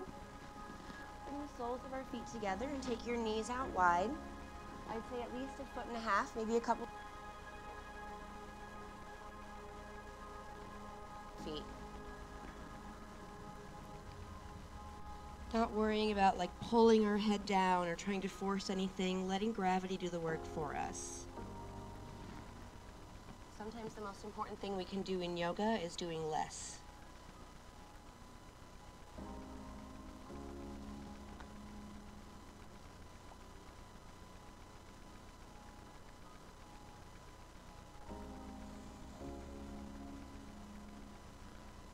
And then walk your nose over towards your and rounding over, gently reminding our left hip to stay down.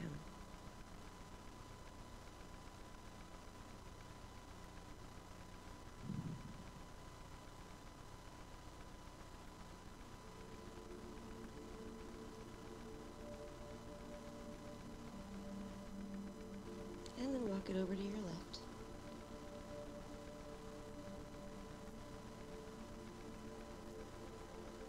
Really releasing the crown of your head down.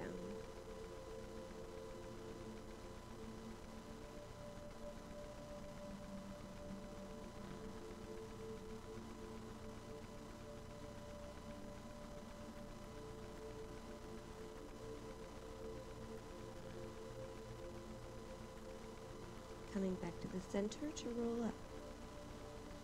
And now we will meet on our backs. Scooch forward and lay flat. Go ahead and cross your right ankle over your left knee. You want to flex your right foot, and we're kind of pressing that right knee away from us. You might be able to reach between your legs and on the outside of your left leg to grab behind your left thigh for a figure 4 stretch. It's really important to keep the feet flexed. It keeps our knees in proper alignment.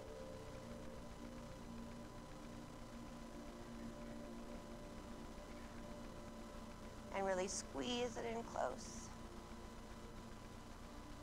Bring your left foot back down to the floor. Cross your right knee over your left knee, so not the ankle anymore, but the knees.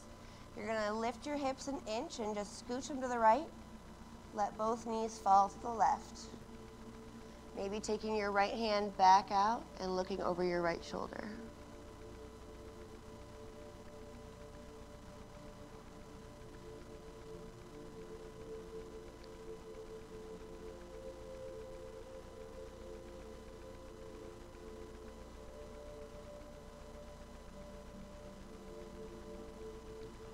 Notice if you're holding on to any unnecessary tension, maybe in your jaw, in your legs, and try to just breathe into it.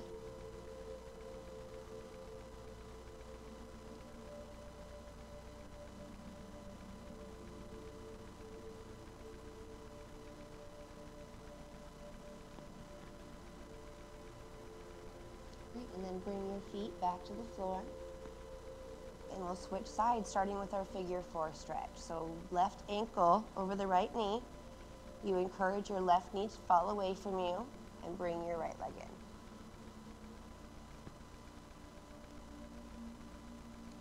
Again, flexing that left foot and encouraging that left knee to press away from your body as you hug in the right leg.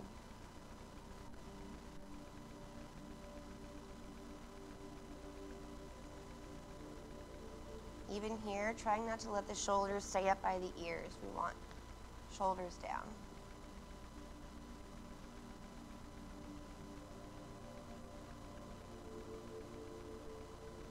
Bring that right foot back to the floor. Cross the left knee on top of the right knee. Scoot your hips an inch to the left and let your knees fall to the right. Opening your left hand back out and looking over our left shoulder.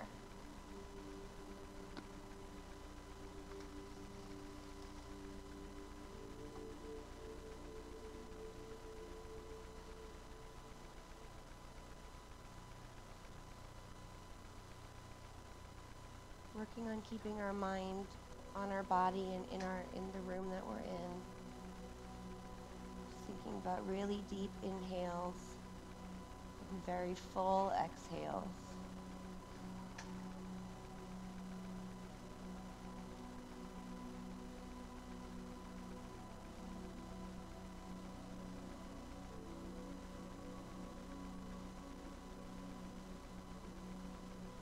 And then bring both feet back to the floor.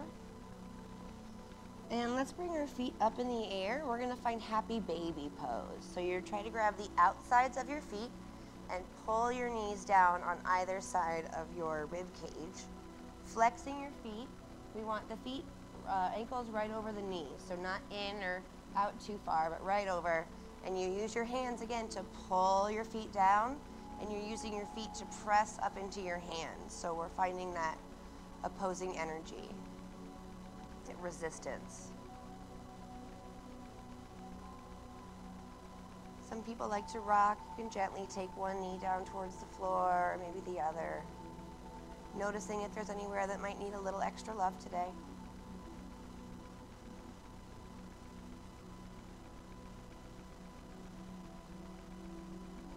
And then go ahead and bring the soles of your feet together and take your knees out wide for a little stretch here.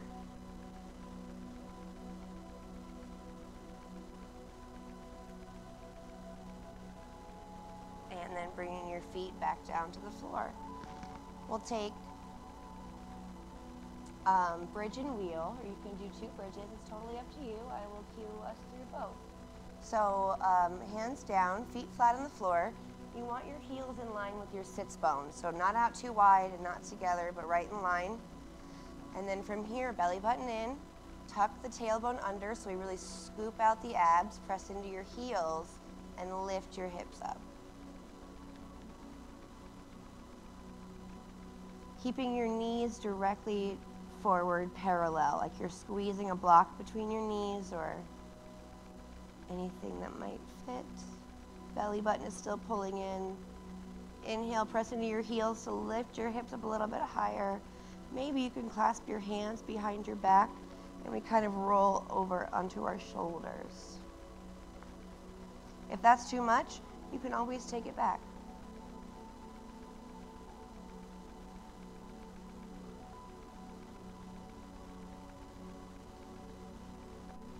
Deep breath in, lift as high as you can. Exhale, rolling it all. Nice and gentle. Maybe hugging your knees into your chest and just releasing that.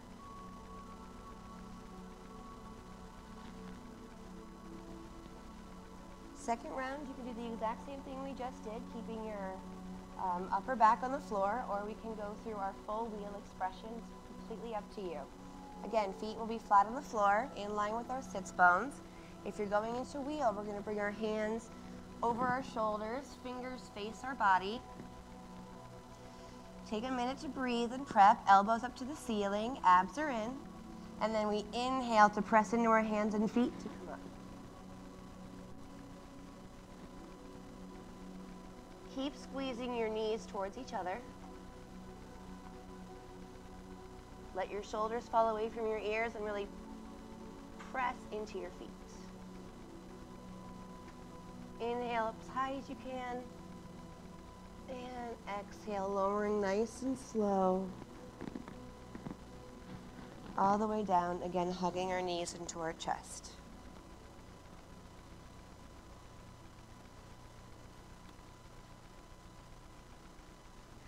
Both feet are flat on the floor. Let's find Supta Baddha Konasana. So soles of the feet together, knees are wide. You can keep your arms down by your side, or sometimes it feels good to grab opposite elbows above your head.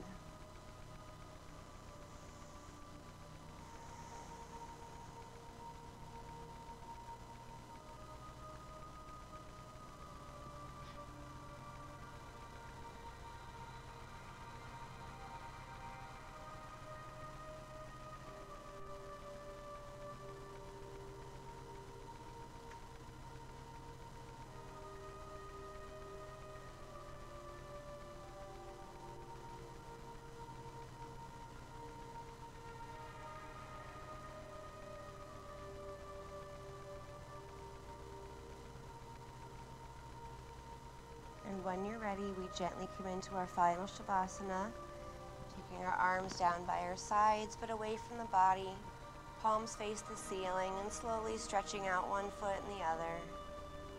I encourage you to take up some space here. Make sure your feet are about as wide as your mat, letting your toes flop out to the side. And we tune back into our breath.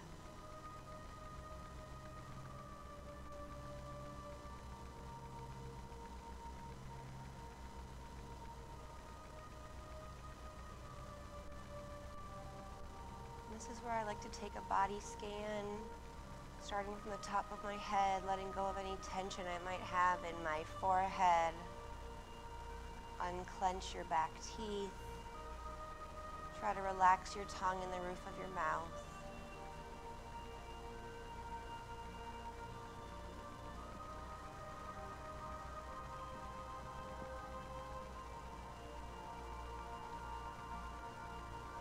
Settling into the floor.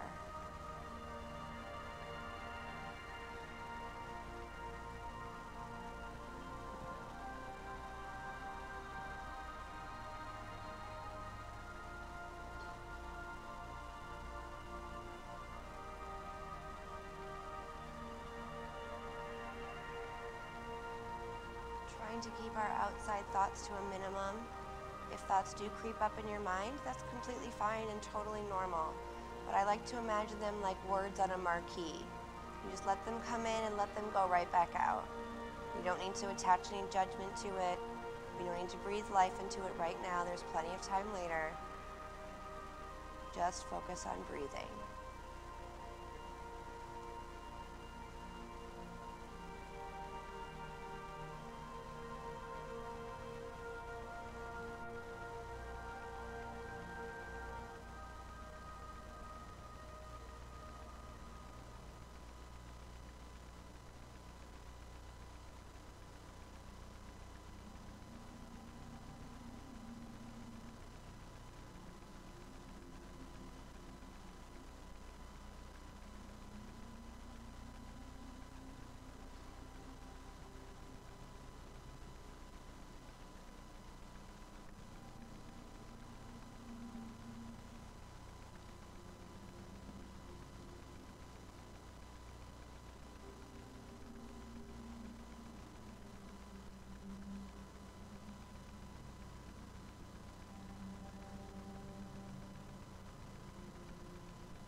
Start to bring our awareness back into the room, and gently waking up your body, nice slow wiggles of your fingers or toes. Then inhale, reach the right arm up and overhead, And exhale, roll over onto your right side.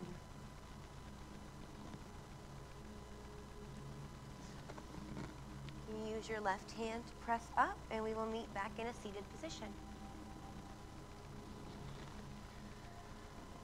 Deep breath in, arms up. And exhale, hands to heart center, maybe dropping your chin down toward your chest. Taking a moment to acknowledge what we just did for our body, doing something kind for ourselves, acknowledging our community. Take a moment to acknowledge MTUG and throw them some love, because this is amazing, this kind of outreach program we didn't have where I came from. So I think it's really super cool. I'm really excited to be a part of it. Thank you so much for practicing with me this morning. Again, my name's Orly Wild, and I will see you around. Namaste. What's that? Oh, okay. Sure.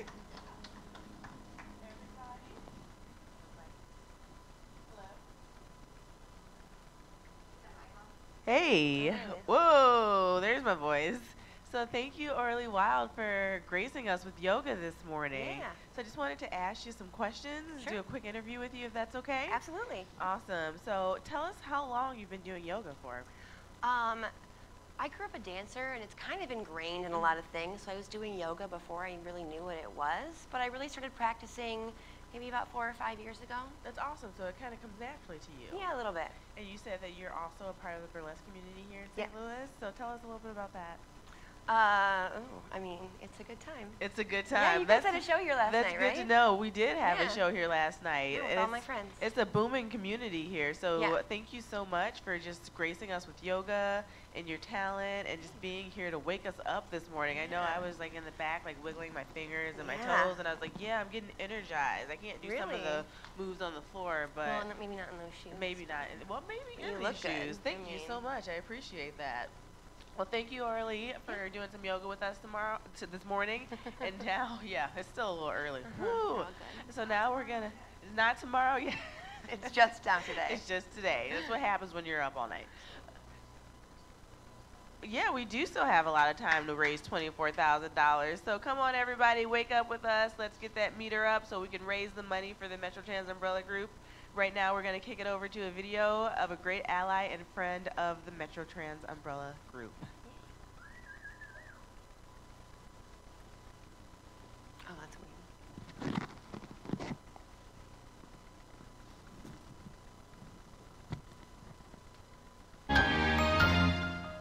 Metro Trans Umbrella Group Director Sayer Johnson recently had a conversation with one of our valued allies. Ms. Michelle Volmer is a licensed counselor and therapist who counsels and guides the facilitators for the support groups under the Metro Trans umbrella. So, Michelle, how did you become a part of the Metro Trans Umbrella Group?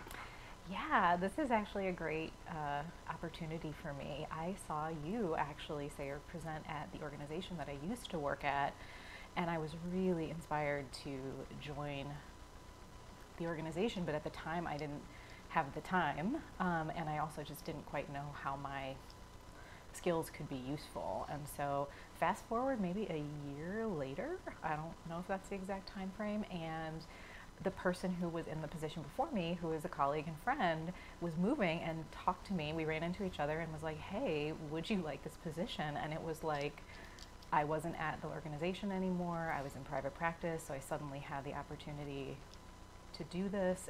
My schedule allowed it, and I leapt at the chance. So tell us, what is the position? What is the support group facilitator coordinator's job? That's such a good question. So part of the job is figuring out what the job is like fleshing out what the need is, so that in the future, we could hopefully make this a bigger job so there can be even more support. But in the most basic sense, it's providing clinical support to the peer facilitators. And that includes having backup crisis support when issues come up, conflict resolution support, providing resources, coordinating trainings with you, and running the monthly meeting, being a big part of that training day.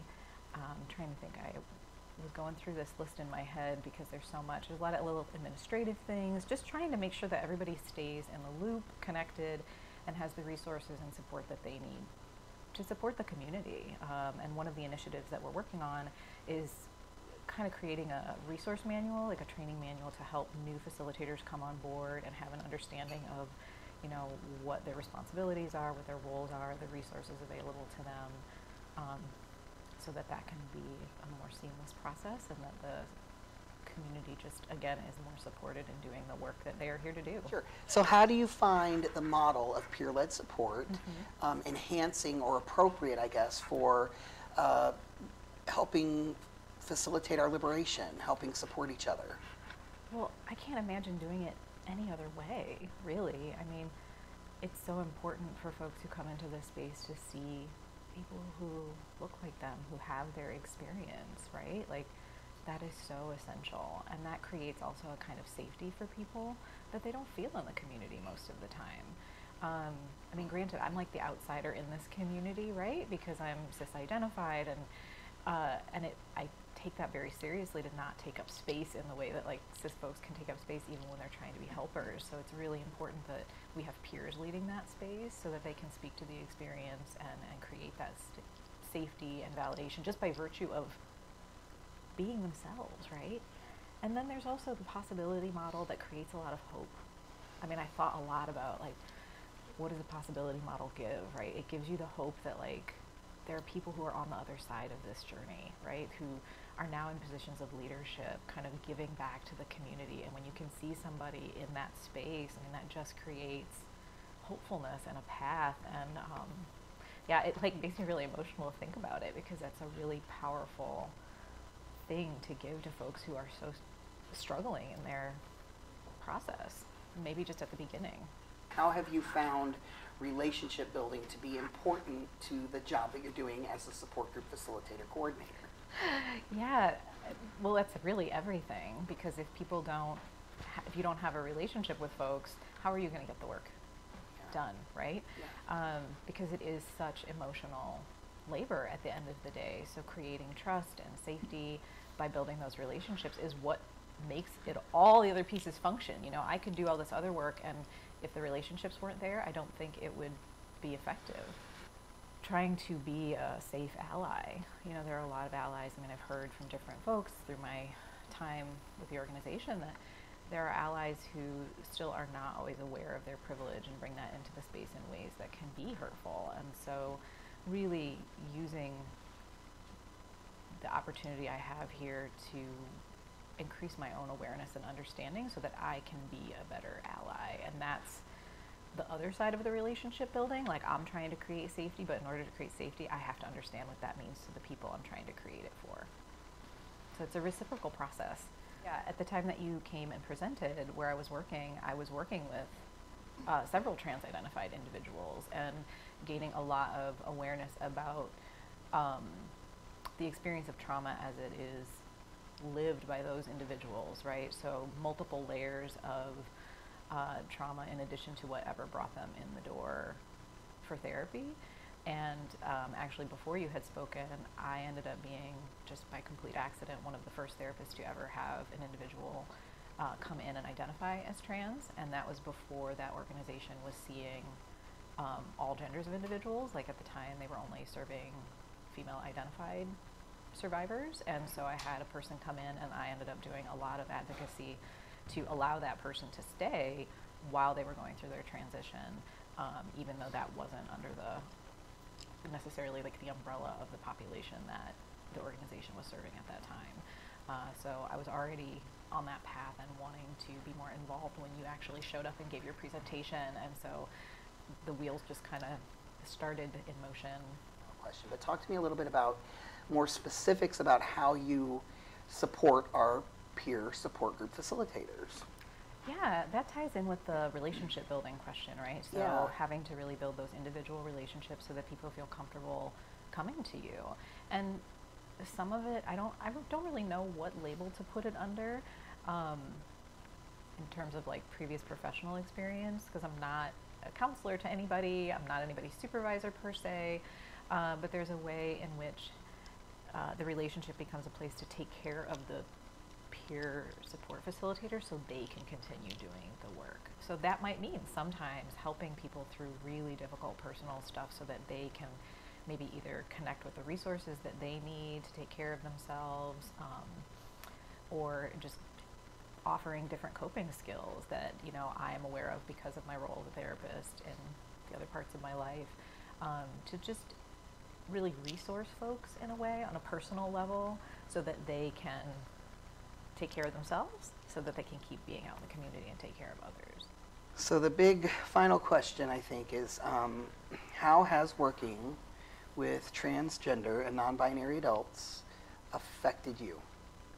Really increased my awareness of the degree of privilege I have as a cis person walking through the world, and has really increased my commitment to doing the work of advocacy and allyship, to stand alongside those who don't have that level of privilege, and taken my advocacy work back out into the community. I think that it lived in a very private, kind of almost safe space in the therapy world for a long time, and it needs to come back out into the community, so that the community can also heal, and I can contribute the skills that I have to support that happening.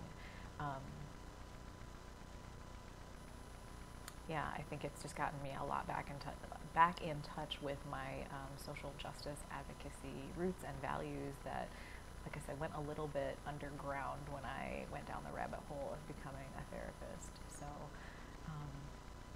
and it's just given me such tremendous appreciation and admiration for the peer facilitators that I work with, and just everyone in the community for the work that they're doing.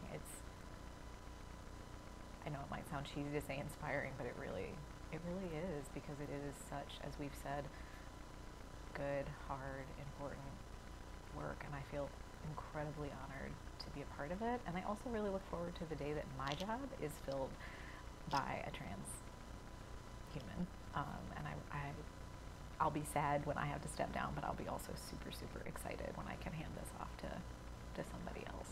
So thank you for the opportunity.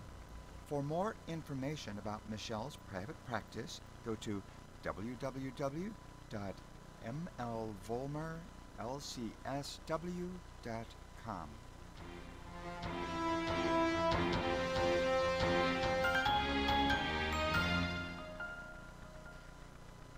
Good morning, everybody. How are you doing today? Very good. I know. Hopefully you're up and you're awake, and we're doing things that are making us feel up and awake, like hopping up and down and doing some yoga and some stretches. So thank you so much for joining us back in this early hour. We truly do appreciate you tuning in and tagging along. I want to remind you that you can look right below me for ways to donate to the Metro Trans Umbrella Group. We are trying to reach our goal of $24,000 in 24 hours, and you can most definitely help us get there. So next, I would like to introduce an interview that's coming up to the stage. We have Dan Stewart. Yeah. Hey Dan, how are you doing today? Good morning. Yeah, we're buddies here. So I've known you for a long time, but Dan, tell me a little bit about what you do.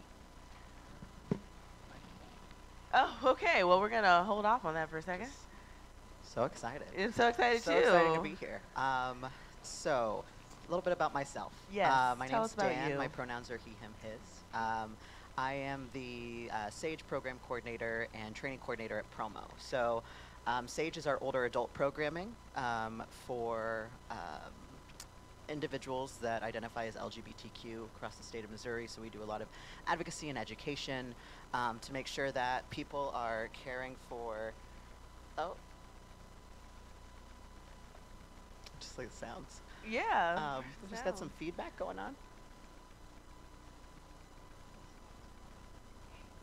Okay. So really, working with older adults and making sure that, people are taken care of, because unfortunately where we're at right now is that within the LGBTQ community, as well as outside of our community, often we don't think of ourselves living into old age. And often one of my favorite quotes is, do not regret growing old, because it's a privilege denied by many. And when I started my transition and coming out, I was looking for possibility models of who is out there that can show me what am I going to look like at, 50, 60, 70, 80? And, unfortunately, historically, a lot of trans folks, they came out, 20, 30, 40 years ago, would come out, go to, somewhere outside of where they've lived their entire life and either be banished or come back and be someone's, long lost cousin or something of that sort. And so we're living in a day and age where there's more visibility, which is really a gift to be able to see, these possibility models of what it looks like. So today I have some stuff that I want to share with folks, and I'm going to bring in some great people that we can talk about the concept of aging and this idea of how do we best support each other beyond just beyond age, like beyond across generations. That's amazing. Yeah. That's amazing. That's amazing work.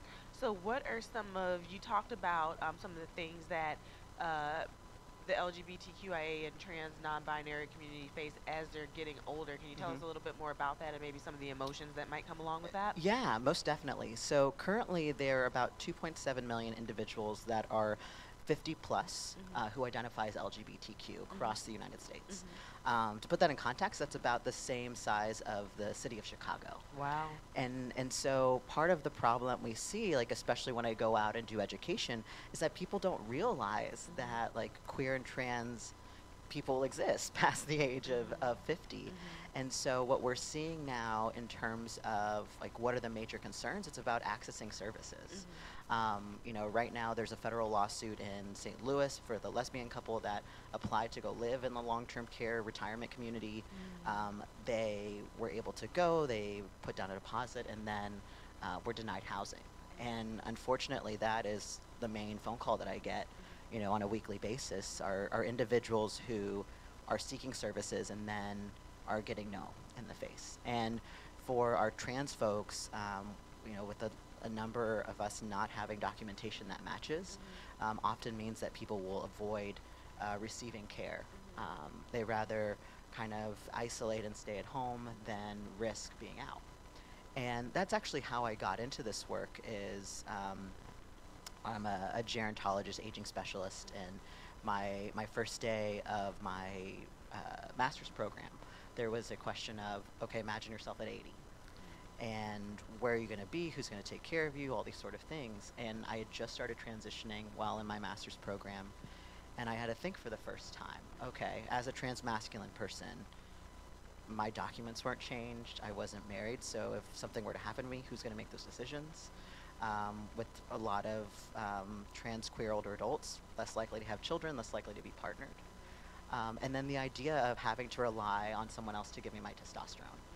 And so what we're seeing is a lot of the same issues, housing, funding, proper access to medical care that we see with like younger folks, younger, up until, 40s, 50s, and then adding like another layer of difficulty in accessing services once you reach a certain age too.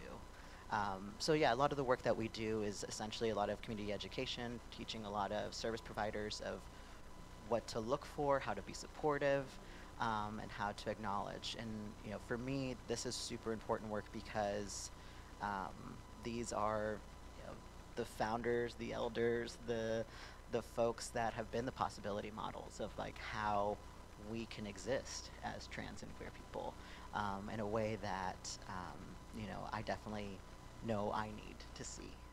That's amazing to have that visibility model there. So you talked about some of the things that we can do on the institutional level. What can folks like me do to advocate for our LGBTQIA elders? I think really relationship building, that's number one. A lot of the events that I work with Sage are intergenerational purposely because I think all of us benefit from having friends, like regardless of age, and then also being able to provide a support then to some of the people that have come before us. There's these two couples that I work with. They've both been with their partners 60 years. They're both in their 80s, but this big robust group of people that they've had, just like I think of my chosen family, unfortunately, now that they're in their 80s, they are the only ones. So like the idea of having friendships that have that care given, you know, where sometimes it does mean helping someone go to the grocery store or just a phone call and checking in. I think that's the way that we can be intentional in terms of relationship building, reaching outside of ourselves in terms of, you know, folks that we see around our age. And then also, I think just reaching out, being present in a way that is supportive. And honestly, we both can benefit. And I think the way that I come about it is, I think the majority of us were born into straight cis families, and so you know, didn't grow up with people that have lived this experience and know what it's like. And so I think for us, you know, challenging this idea of who do we surround ourselves with, and can we diversify that in terms of age, and then also being aware if, you know, there are events that are being held, or you know, different organizations of accessibility. Accessibility, you know, we think about that often in terms of different abilities and transportation, but making sure to keep an eye out also, like, of how it affects, you know, people that are aging or mobility issues. You know. So making sure that we're accessible and providing a space where people feel comfortable with the intention of relationship building, which I think we all can benefit from. Most definitely. I think we can learn a lot from the people who have come before us, and they can learn a lot from us as well. So you mentioned events, and Sage has events. Can you tell us a little bit about that? Yeah, most definitely. So we will have the second, starting in the new year, the second Tuesday of the month, the last Tuesday of the month, we do a supper club. So we either meet out in the city or county, and we'll start adding that in our office as a potluck, to have just dinner, you know, to share a meal together, to create a space where people can have conversations and feel supported. So those are the second Tuesday of the month. In addition, we have a lunch and learn program every third Wednesday of the month at MCC.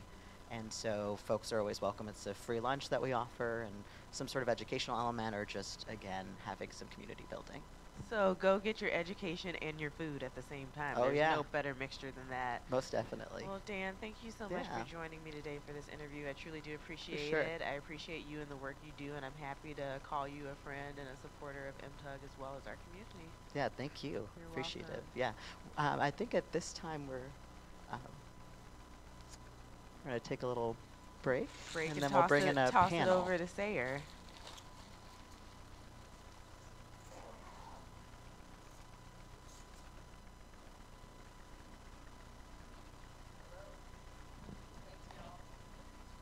Welcome back to the telethon. I'm Sayer Johnson, and are we gonna do an update of the total? Where are we at, y'all? This is the 7 o'clock hour. Okay.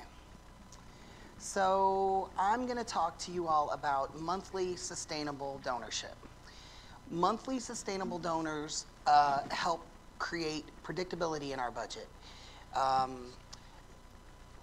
We receive very little funding from grants, because there are very few grants that our organization is eligible for, because most of the grants out there that are available and center the work of transgender or non-binary humans are for HIV, and there are fantastic organizations within the St. Louis metropolitan area that work with HIV in fantastic ways, and we do not need to reinvent that.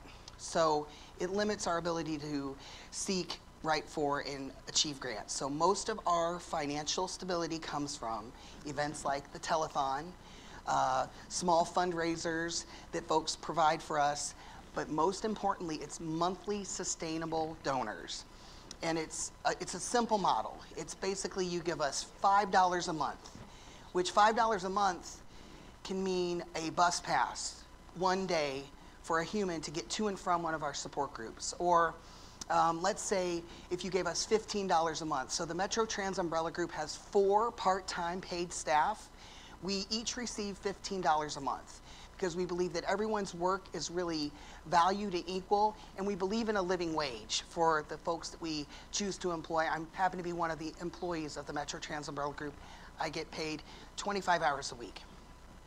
So if you give $15 a month, you're paying for an hour of my time, or you're paying for an hour of Michelle's time, who is our support group facilitator coordinator. It's life-changing. It's so important for the work that we're doing. $50 a month can cover our internet service at the house. So this fantastic gift that we got of a house, this fantastic gift that we got of a house, so amazing, and has changed the scope and the ability for us to do our work. And it's jacked our budget up quite a bit, right? Because where we once had overhead, our rent was about $110 a month at the World Community Center, which was fantastic and felt really good. It was inaccessible, and we had outgrown it. Now our overhead is $750 a month, which I would argue, as a nonprofit that supports 150 adults a month in tangible ways, that is a super small overhead budget, and it's enormous for us too. So $740 to $760 a month, depending on the weather, right, to heat and cool our home. Because the house was given to us as a gift, we don't have to pay a mortgage, but we still have to insure the property, and we have to pay all the bills. So this event is going to help us make sure that all these things are happening. Monthly sustainable donors is what's going to make sure that we have a predictable budget that meets our needs, and then we can accommodate in other ways to to help fill the gaps where we still need the financial resources. It's vital. It's so important. Yesterday, when we heard testimonials from folks, it was the undercurrent of this organization is that we save people's lives. And I don't say that in some arbitrary way, like it's a tangible thing. Folks who do not have support in their life find the Metro Trans Umbrella Group and are surrounded by support and love. That can be life-saving and life-affirming for trans and non-binary and intersex folks who we're existing in a place that is not set up for us.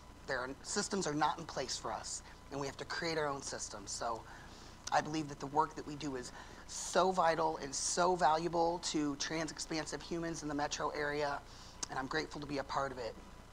Another one of the outcomes from having a home has been we've been able to increase the way that we support our unhoused siblings in really tangible ways. We provide laundry facilities. We have a shower, which is huge, because if by chance you're able to get a bed in a shelter, it's certainly not going to be safer for a trans expansive human to shower, which is a basic human right, right? And so having the space allows us to do that. We have a food pantry, we have a toiletry pantry, we have storage for our unhoused siblings to be able to store their stuff. Oftentimes, if you do get to be housed, you have to carry your stuff on your back all day because you have to leave the place at 6 or 7 and not be able to return at 6 or 7. And so having a storage facility that you have access to 24 hours a day can be life-changing, and it can really allow you to navigate the world without a backpack or a suitcase, so that you can maybe seek employment or just utilize the resources that might be available. So that's my plea for engaging us and supporting us. Specifically, the next few hours, I want to concentrate on increasing our monthly sustainable donors. $5 a month can change things. $78 a month buys a human being, trans expansive human being, a bus pass. A bus pass can get you access to resources, it can get you access to education, it can get you access to a job, it can get you access to housing, it can get you access to your community. A $78 bus pass can be life-changing. I'm gonna just do a little statistics because we got a few minutes here before our next panel interview. I'm gonna tell you that some of the money from last year, how we spent that money. If I can find my little spot. Let's see here.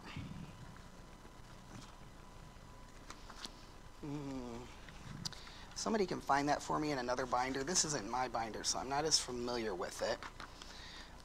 Let's see.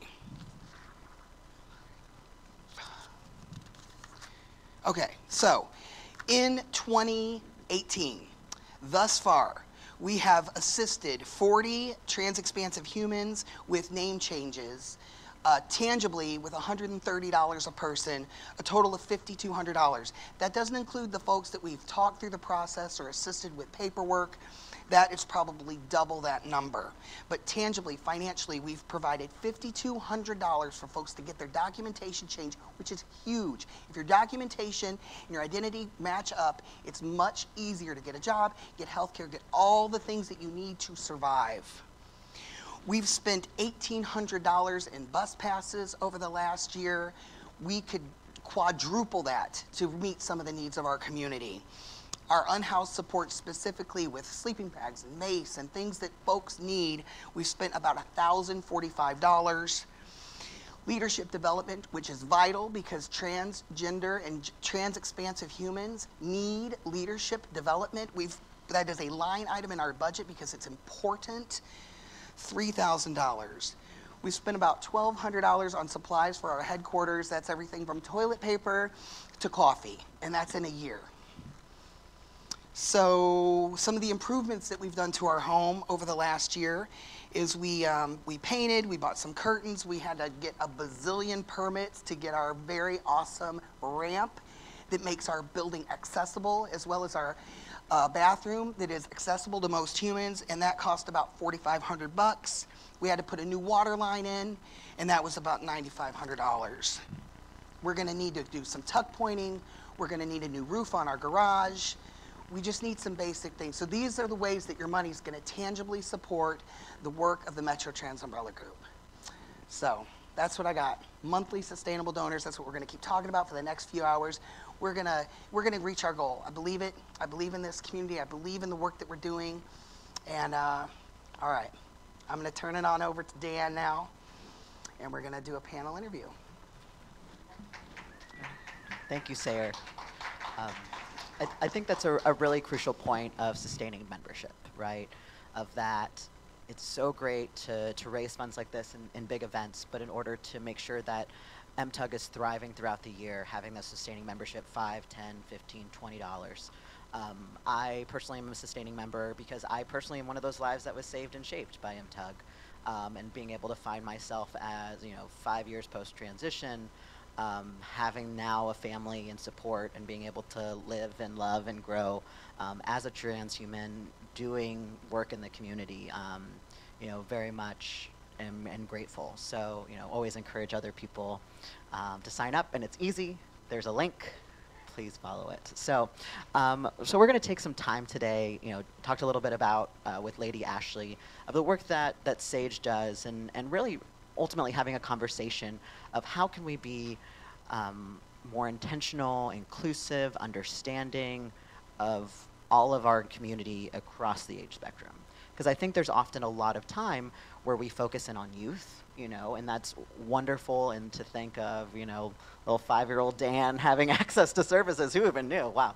I'd be unstoppable. But, the reality is that for most trans folks and those that have walked this journey with us as allies, it hasn't been a pleasant experience, and often is kind of a scary experience for those that are our oldest that are, in our 80s, 85 plus range. So I just want to take some time to have you all introduce yourselves, and then we'll just kind of have a conversation really about how you came into this work, your own reflections. So again, my name is Dan. I'm the program coordinator Sage at Promo, and I'll ask each of you to introduce yourselves, name, pronouns, and then who you're affiliated with. And I'm sure everyone has seen your face a lot of times.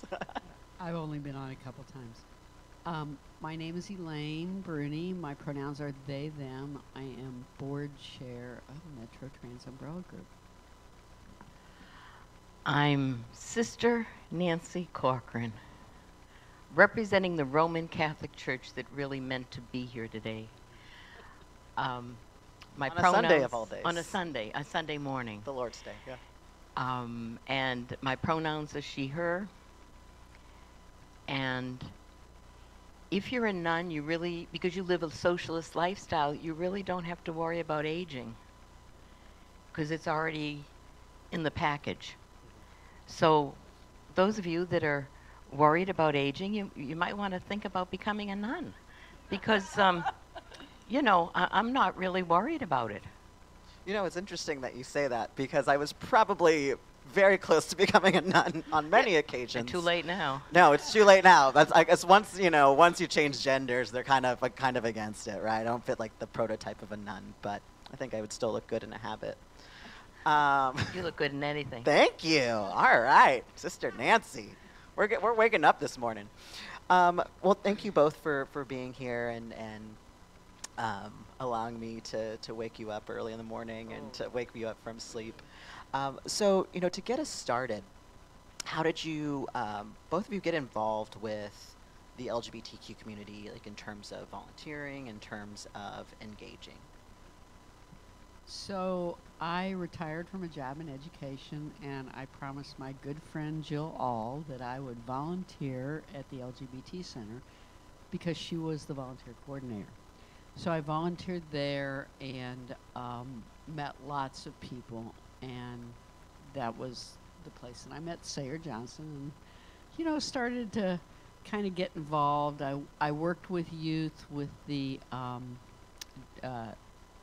GSA in the state of Missouri. There was an organization. Gay Straight Alliance, or Gender Spectrum Alliance. There are different names in different locations for it. So I started working with young people, and I always knew I was different, but I just didn't know how that equated. And I met some gender nonconforming young folks, and that was really eye-opening for me, because I had that aha moment. Oh, this is me. This is who I've always been, but I never had a name for it. And so I moved from working with the youth to getting involved with MTUG. I met Sayer. I met more adults that were trans, gender nonconforming, gender non-binary, and it just fit. It was like I found my place, I found my family, and I really enjoy doing the work and finding out who I am. Now, I'm a lot older, so I have a longer story. I condensed So mine. relax. I condensed mine. I thought you did. So I was Catholic chaplain at a women's college. I'm 73 now, so this is like 10 years ago. And clueless in so many ways. It's so embarrassing now, but I'm getting smarter. And first of all, we were graduating trans men every year. And they were adorable, and I just really liked them. And then the students would come and work in my office, and one day they would have long hair and makeup and jewels and things matching and very frilly. And the next, because that was parents' weekend, and the next weekend they would come and they're in army fatigue and boots, and their head is completely shaved. Now they've got a baseball cap on, and all that long hair that was for their parents is under the baseball cap. And I'm like, what the hell's going on? I mean, I thought there were two options. And, and I would call my friend Joan's here, and I would call her, and I said, Joan, these darlings are playing with gender. I didn't even know it was possible. And I love these kids. I mean, they were precious, and they knew I was clueless. So, being very gracious to me, they would give me books like, the first book I received was Gender Outlaw, which was it's what I call toilet reading. It's very little, it's what the first Ms. magazine, and I remember the first Ms. magazine, was what the first Ms. magazine looked like. Little bits of consciousness, bam, bam, bam. And the book was wonderful, and so it opened a whole new world to me. And then their parents, particularly their mothers, would come and they'd give me a big hug. And I, at that time, wouldn't even know who the kids were. And then the kid would come beside, and it would be the kid whose hair was very short and no makeup, long nails, and bow ties when they came to church, and white shirts. And I'd think, oh, they're hugging me because they thought I was going to say something about their kid. And I figured oh, we're on to something here, Nancy. Because as a chaplain, I thought you're supposed to accept everyone. I can go on and on, so you need to stop me. All right. So 3 years ago, I retired because I hit 70, and I just didn't have the energy to stay up at night with them. And one kid said to me, oh, sister, you're leaving. I use sister when I need to, like when I'm in the classroom, so I can remember who the adult is. But other than that, I go by Nancy. Sister, you're leaving. I said, yes, honey, I'm retiring. Oh. And this was a kid who had given me gender outlaw. And I said, yeah, honey, how old are you? I'm 20. I said, I'm 70. I am 50 years older than you. And that meant nothing to her, but it meant a lot to me. And anyway, I left, and I asked my nuns, I said, look, I am so clueless in this area. I'd like a sabbatical to find out. And so, but there's no master's program. You can go, and I already had a master's. I didn't need any more study. So they said, oh, yeah, sure. I said, I've never had a sabbatical before, so this would be it. So they gave me money. And then I moved to St. Louis. I was in Boston. And all of a sudden, I'm thinking, who am I going to meet? And one of my provincials handed me a piece of paper with a telephone number on it. And I called in. It was to Left Bank Books. And she said, I think someone here is going to be able to help you. So I went in, and then she went to Ireland for 3 weeks. So I'm an extrovert, but but anyway, I'm thinking, I here is clueless, walking in, and so I went to Left Bank. I called, and they said Left Bank Books. I didn't even know where I was going, and I walked into Left Bank Books, and I was scared to death. And I said, hi, I'm a Catholic nun, and I'm supposed to meet someone here who might know something about transgender. And as if it was the most normal thing in the world. Oh, yes, just a minute. So that was, I'm like, what? And they went downstairs, and they came back and said, yes, follow me. And I went down, and there was Jay, and I met him, and I swear to God, it felt like 2 minutes, but I think I was with him an hour and a half. And he shared his life. He shared on a depth that blew me out of the water. I mean, at the end of that, he had me. I was in for life. And he said, I want you to meet someone. And I said, oh, great. Wonderful. And a week later, we met at a restaurant that I believe is dead now, or deceased. And I meet Sayer. So, like, within the first week or two, I meet two of the leading conscious, articulate teachers I've ever had in my life. And that's how I got into it. You just went straight for the gold. You got like the golden ticket to here's the leaders of the trans community. Welcome you along. I love that very much. Left Bank Books, if you've not been, I feel like that encapsulates the experience there. Like, okay. So you both mentioned that really how you got engaged in this work was meeting people that were younger, right? Yes. And it's interesting because I think of my experience where so much has changed in 5 years in terms of access, in terms of education, that the thing that allowed me to feel like I could take steps and come out and things of that sort were meeting people that were older, that had experiences, that had the ability to show that I could do this. Do you have something to say to that? I have a good story about that. Yes, please do. Okay, so I worked in education and felt like I really couldn't be me. And then when I retired and started volunteering and found the real me, I was so much more comfortable, who I was. And kids know. They have an idea of who you are. So my first quick story is I was teaching physical education. I was in the gym, the kids were around. One of the kids said, you're like Pat. And I'm like, Pat? I wasn't watching TV at the time. I was Saturday Night Live reference. Saturday Night Live reference to Pat. I'm Really like, oh yeah, okay. And the other kids laughed. And I said, all right, whatever. So then a few years later, I saw who Pat really was, and I still didn't have a clue. And then just 5 years ago, I had that aha moment. So the kids really knew who I was before I knew who I was. But it took younger people for me to have a role model. I didn't have an adult role model, you know, as I was moving through young adulthood. And now I feel like I can be that possibility model for younger folks. And I've also substituted as an administrator now, since I've been retired, long-term for folks that have had surgery or whatever.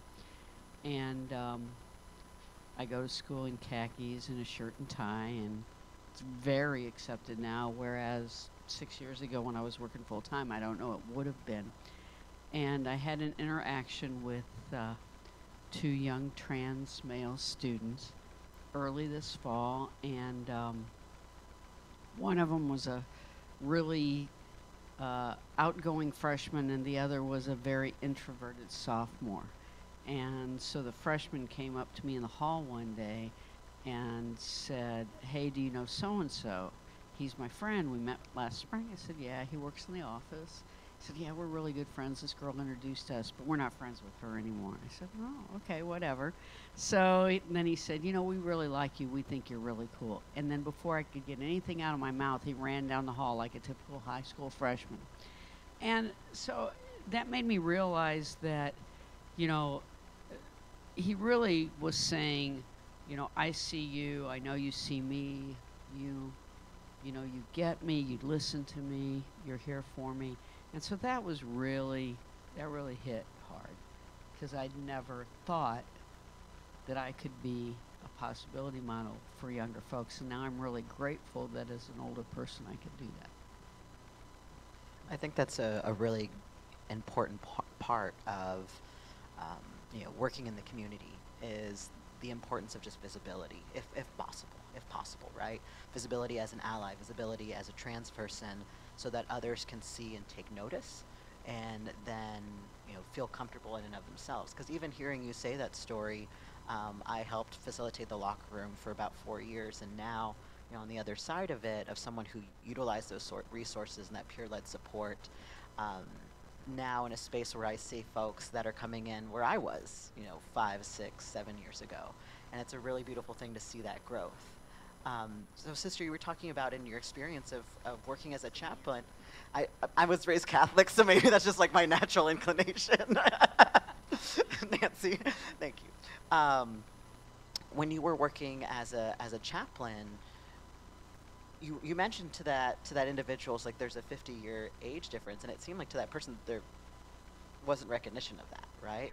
Right. So for you, how do you see, how does your age and aging experience impact your work in the community and your perspective? You know, how you interact with people, how do you come about in entering spaces? Could you speak to some of that? Yeah.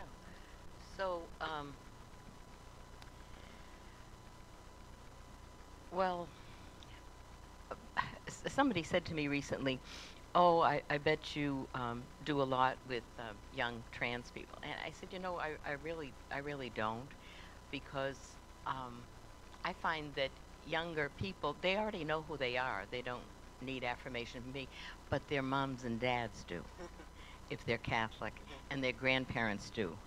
So I guess I see my role not so much in, I mean, I'm graced to be able to be in spaces, but my work is, in the spaces, my work is to represent the Roman Catholic Church, who, some people in this room might remember that 500 years ago, Luther tacked to the door 99 questions about indulgences. Now, for Catholics, indulgences are, if you say a certain prayer, you know most of you are going to hell anyway. So this, as you say the prayers, I mean, most of us, I mean, it was for everybody, you got days off from being in hell. So a lot of people, Then in the Middle Ages, you could buy indulgences. And Luther said, oh, there's something about this that is wrong. Now, had the hierarchical church said, Luther, you've got something there, he wouldn't have kept on thinking. He would have been into the fold.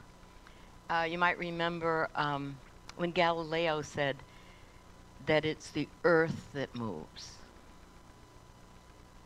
And he was told no and imprisoned and so forth. And so I think the Catholic Church has had a long history of making mistakes. Slavery is one. So I just want to encourage people that, again, we're in a situation where there's a big mistake, several big mistakes going on here. And so I see myself more as a piece of sand and a clam. You only get pearls because there's an irritation. And things happen. The organization puts things around it to make it look good. So I see myself as a piece of sand to help the church look good eventually. I may not see it in my lifetime, but Yeah, no, I like the idea of creating that irritation, right? To create that pearl. So thank you for doing that work. You know, can I say something about nuns as queer? Yes, please right. do, because that's probably the best sentence that you could say this morning. Okay. So thank you. So when I first came, we went to a movie called Radical Grace, and it was about 3 nuns that really live on the edge. Anyway, so I went. I knew all the women, and I really loved them, and I thought, oh, this would be great to see this movie. And they said, there's a nun who does ministry with LGBTQI. Oh, and I said, oh my God, I want to meet her. So at the end, there was a panel like this, and she was on stage, and another friend of mine was on, and it came her turn. And she talked about herself here, and she was working with lesbian women in jail. And they were so far away from her existence. I thought, she doesn't see that she has any connection with these women. And so afterwards they said, well, come on up, I'll introduce you to her. And I said, oh, honey, she's nothing to teach me. She doesn't see herself as one with the women that she's working with, and they, wrote a book or edited a book about. So I said, I can't, I have nothing to learn from her. And so, but I thought, all right, Nancy, how do you see yourself as queer? Because I don't identify myself as lesbian. So then, I have publicly, 48 years ago, I publicly vowed to live with women the rest of my life. So I say, okay, you've got something there, let's look at it. So I started listing all the ways. It's kind of like what Peggy McIntosh did with the concept of privilege. Because I first became aware of the fact that my life was very similar to lesbian women when I was living in Alabama, and I attended a group, Sigma, Sisters Involved in Gay Ministry, and they were describing my life. They were petrified about going shopping. It was in rural Alabama. They were petrified about going shopping and saying to their partner, what will we have for supper? I had done that for, at that time, 25 years. It had never crossed my mind. So I lived a lesbian lifestyle with privilege. So that was a really good starting point for me. And then I thought of things. Many of the habits that Sister wore bound their chest. Most nuns wear their hair very short because it's so much easier. Some nuns do dye their hair. My mother always wanted me to dye mine. She said, you look so much younger. I said, yeah, but I don't have the money to do it every month. My sister went gray at the age of 21, and she said, why couldn't it happen to you? You're a nun, it doesn't matter. But then I started looking at that, everything. We did the jobs that guys did. One of the things that attracted me to being a sister was that the college that my mother went to, the president was a woman, a nun. The professors that had their PhDs were nuns. And at the time I was coming up, and so this would be the 50s and early 60s, you had an option as a Catholic. You could be married, you could be an old maid, or you could be a nun. And if you were a nun, you could get your PhD. You could be the head of a hospital. You could, you know. Anyway, I'm just raving on. But anyway, I wrote a paper on this, listing all the things, which I should have brought with me and read because it's pretty good. It took me 18 months to have my nuns publish it for themselves. If you think that, you know, that's threatening. And I never could use the word nuns as queer, question mark, question mark, question mark. It was just too scary. Then when they finally, I really pushed it and they published it, people said, oh my God, I never thought of it. And one of my nuns said to me, Nancy, when we talked about gender, she said, I felt masculine most of my life. I just never made the connection. So anyway, I rave on. So yeah, the article is good. Thank you. Your non-biased I'll send it to opinion, you. right? Well, first of all, explaining all that, thank you for sharing all that. I think as you're saying that, no wonder I wanted to become a nun, right? Like if I couldn't transition, right? Like, let's go live with a whole bunch of women and cut my hair short and bind and wear a habit. Yeah, that sounds pretty on par. Okay, we'll pocket that for therapy later. Halloween. But I think that's a really, really beautiful point in that the reality is that we can live and grow as members of the community in a variety of different ways, in a variety of different structures, and do so in community, right? So this intentional community. And one thing that a lot of my work revolves around is in intentionally creating a space where we're representing and having people across the age spectrum. Because often, and kind of speaking to your experience, it took younger people to be empowered to better understand the community and then in turn yourself. So I think as we come to a close for our segment, and I'll take some time as well, what are some words of wisdom that you would like to tell younger folks? One, so just general younger folks. And then It's a whole lot for me. You only have 10 years. Right? 10 years is 10 years. and then what are words of wisdom that you would tell your younger self? So one, what's words of wisdom that you would give to younger generations, populations, people, community members? To younger generations, I think I would say be comfortable with who you are. Seek out resources, allies, possibility models to connect with and listen. And as an older person, I want to listen to what younger folks have to say, but there are possibility models out there today that weren't there when I was young. And I think that's really important for young folks. So I would say, reach out. And that intergenerational piece, I think, is really important. And I think we can all, still relate to each other. And listening is really a key to that. What would I tell my younger self? Ooh. That's hard. I think that I wish my younger self would have been braver to be who I am. I know that I was fairly confident with things that I did as I, grew out of young adulthood, but I also pushed things aside. And once I was older and able to figure out who I was, I think that, not that I had an I don't care attitude, but I was able to be the real me, and I think my confidence was boosted, and I think it reflects in what I do every day and the person that I am. So yeah. I think so. Thanks, Dan. I don't have much because I was so clueless for so long that I don't have anything that would help. I can tell you what I've learned from the younger generation. I have learned, particularly, I would have to say, particularly in the trans community, I have seen integrity in a way I've never seen it in the convent.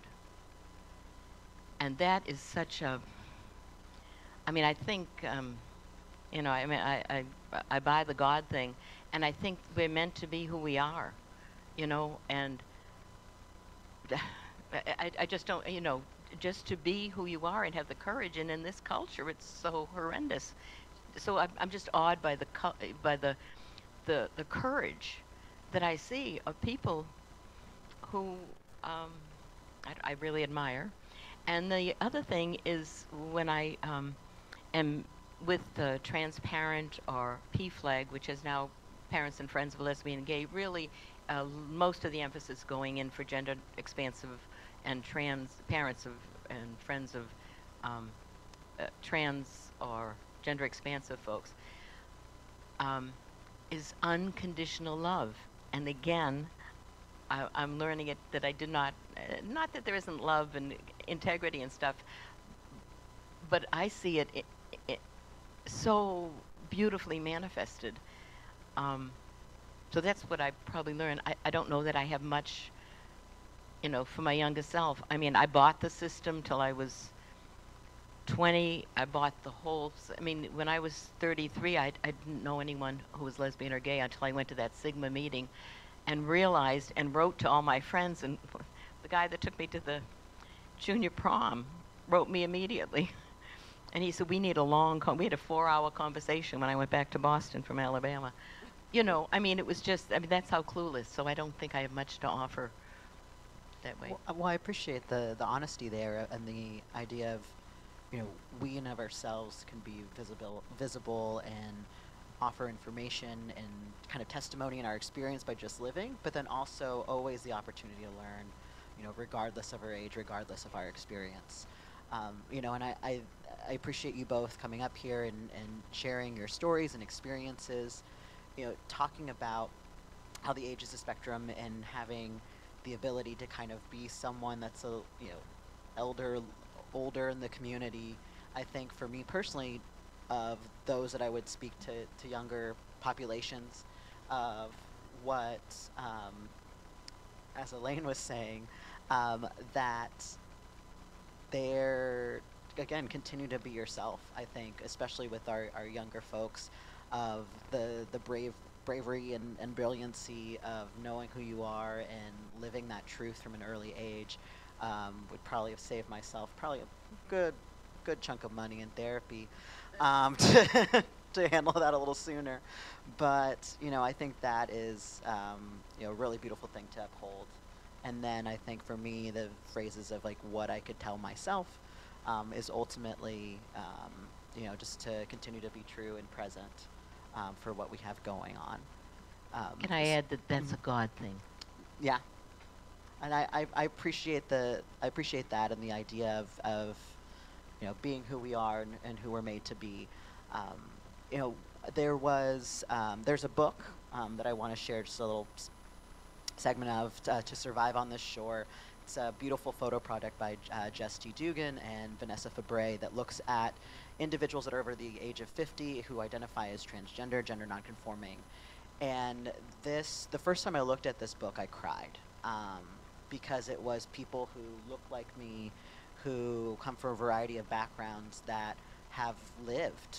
You know, personally, before transitioning, I didn't anticipate living in this world past 25, you know, and now as I get up to 30, we're fine. It's fine. It's happening.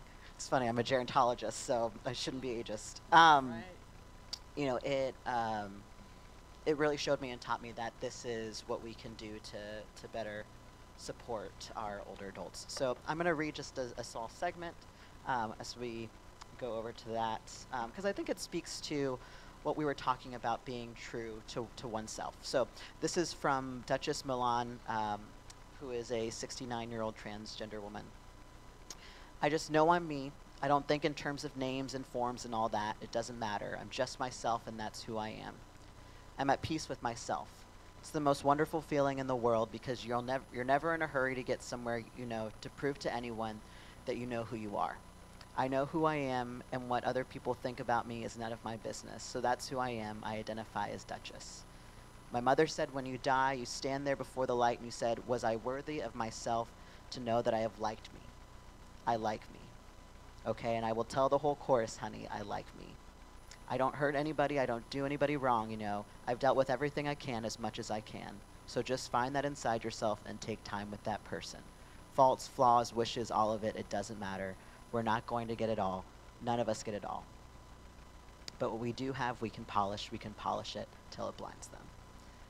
And I think that's a beautiful quote in that, you know, we're all, regardless of our age and our identities, you know, in this together as a community, trying to continue to lift everyone up. And, you know, I appreciate you taking the time to share in what ways have you, through your experience in the community as a person, continue to grow and develop this community. So I appreciate you both. And We for being appreciate here. you Yeah. and your work, the Thank you. Sage. Get the microphone. All right, we're back. We're back. We're back. Yes, we're back. Ooh, I'm very loud. We gotta be loud. We're loud. We take Okay. up space. That's what we do. Yeah. We're back. The three of us together. Yes. The trio. The trio. Yeah. Yes. Are you noticing my costume change? Yes, I am I love it. noticing. Can you Yeah. tell us a little bit about this? It's one of our sponsors, Tito's Handmade Vodka. Yeah, thank you. Thank you. Yeah. Yes. I'm loving them dad bod. Wow, Yes, yeah, that's yeah. hot. I'm loving I'm that loving it's this. gluten free. That makes me super happy. Mhm. Yeah. Yes, our vodka's gluten-free, isn't it? No. It's not. But Tito's handmade vodka is gluten-free. Yes, if I drank, it'd be Tito's all the way. Look, Yes. y'all, this is our first corporate sponsor Yes. for the Metro Trans Umbrella Group. I mean, it's It's exciting. Yes, it is. You know, they approached us in a really community-oriented way with some loving sharing from Promo. They said, hey, Promo, Tito's Handmade Vodka, said, hey, Promo, can you talk to us about another organization that might be doing some good work? And Promo's like, why, yes, we can, the Metro Trans Umbrella Group. And so Tito said, Metro Trans Umbrella Group, we are going to give you $5,000. Oh, yes! $5,000! Right. So that's where we're at, right? Yeah, so with that added in, we're at 17,127. Y'all, What? that Yes, is so yes. close. That is Right. so close. So what time is it? What time is it? It is 7:50. Okay. Which means we have 4 more hours to go. To raise how much? $24,000. Right. $24,000. So we got about another 7.5 to go. Okay, You y'all. are so We good can at do math. it. That That's was amazing. impressive. That You was could do just that, right yeah. off the Hey, you spot know. like that. Well, you know. $7 grand.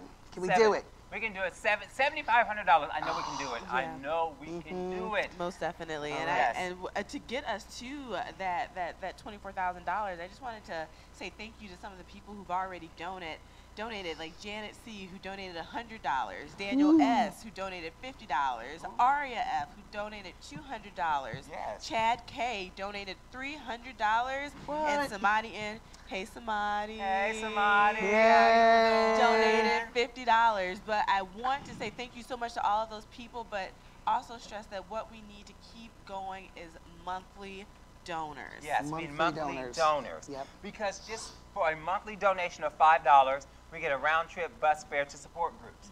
We have various support groups, and in our support groups, we service and help over 150 adult humans. Yes. And that's very important. Yes. If we do $30, we purchase 10 two-hour transfer bus passes to hand out to our participants. Yep. $40 would purchase a binder for a trans masculine human, and binders are very important And to the- expensive. and expensive Yep. to those humans that are transitioning, and that's very important. $50 a month pays for Wi-Fi at our headquarters. That's a big deal. We Yes. need our internet. And Yep. yes, and that way people can get on there, work on resumes, Yep. search for All the jobs, things. you know, and get empowered.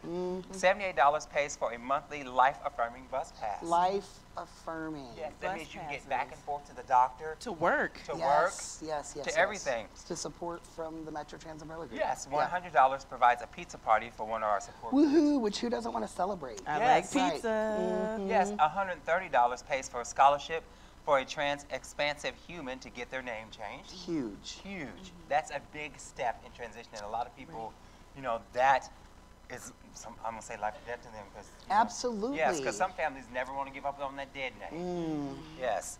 Also, $130 pays for water and sewer for 1 month. $250 pays in 1 month of electric or gas. It's not a glamorous donation, but it's a donation of necessity. Yeah. Yes, if you want to be the sponsor to keep our lights on and keep our heat going, we'd appreciate that so much. And then, of course, for $740 covers all our house bills. Even though we own the house straight out, there's still monthly bills that have to be paid, including insurance on the house. So these are all the ways you can support MTUG by being monthly donors. It doesn't have to be a lot, and like I said, it can be as minimal as $5. Right. $5. If we could get $25 monthly donors, we'd be in there like really Flint. great. We'd be really great. Yep. And I know there are people out there. There's people out there that can donate $5 to MTUG a month and get our monthly donors. It makes a huge difference. And I'd also like to take this time to challenge the bars on Manchester. Hey, all right. Bars on Manchester. Y'all, I'm sure y'all had a great night last night when you're counting out your money on Sunday morning. You know, count out and donate $200 a piece to.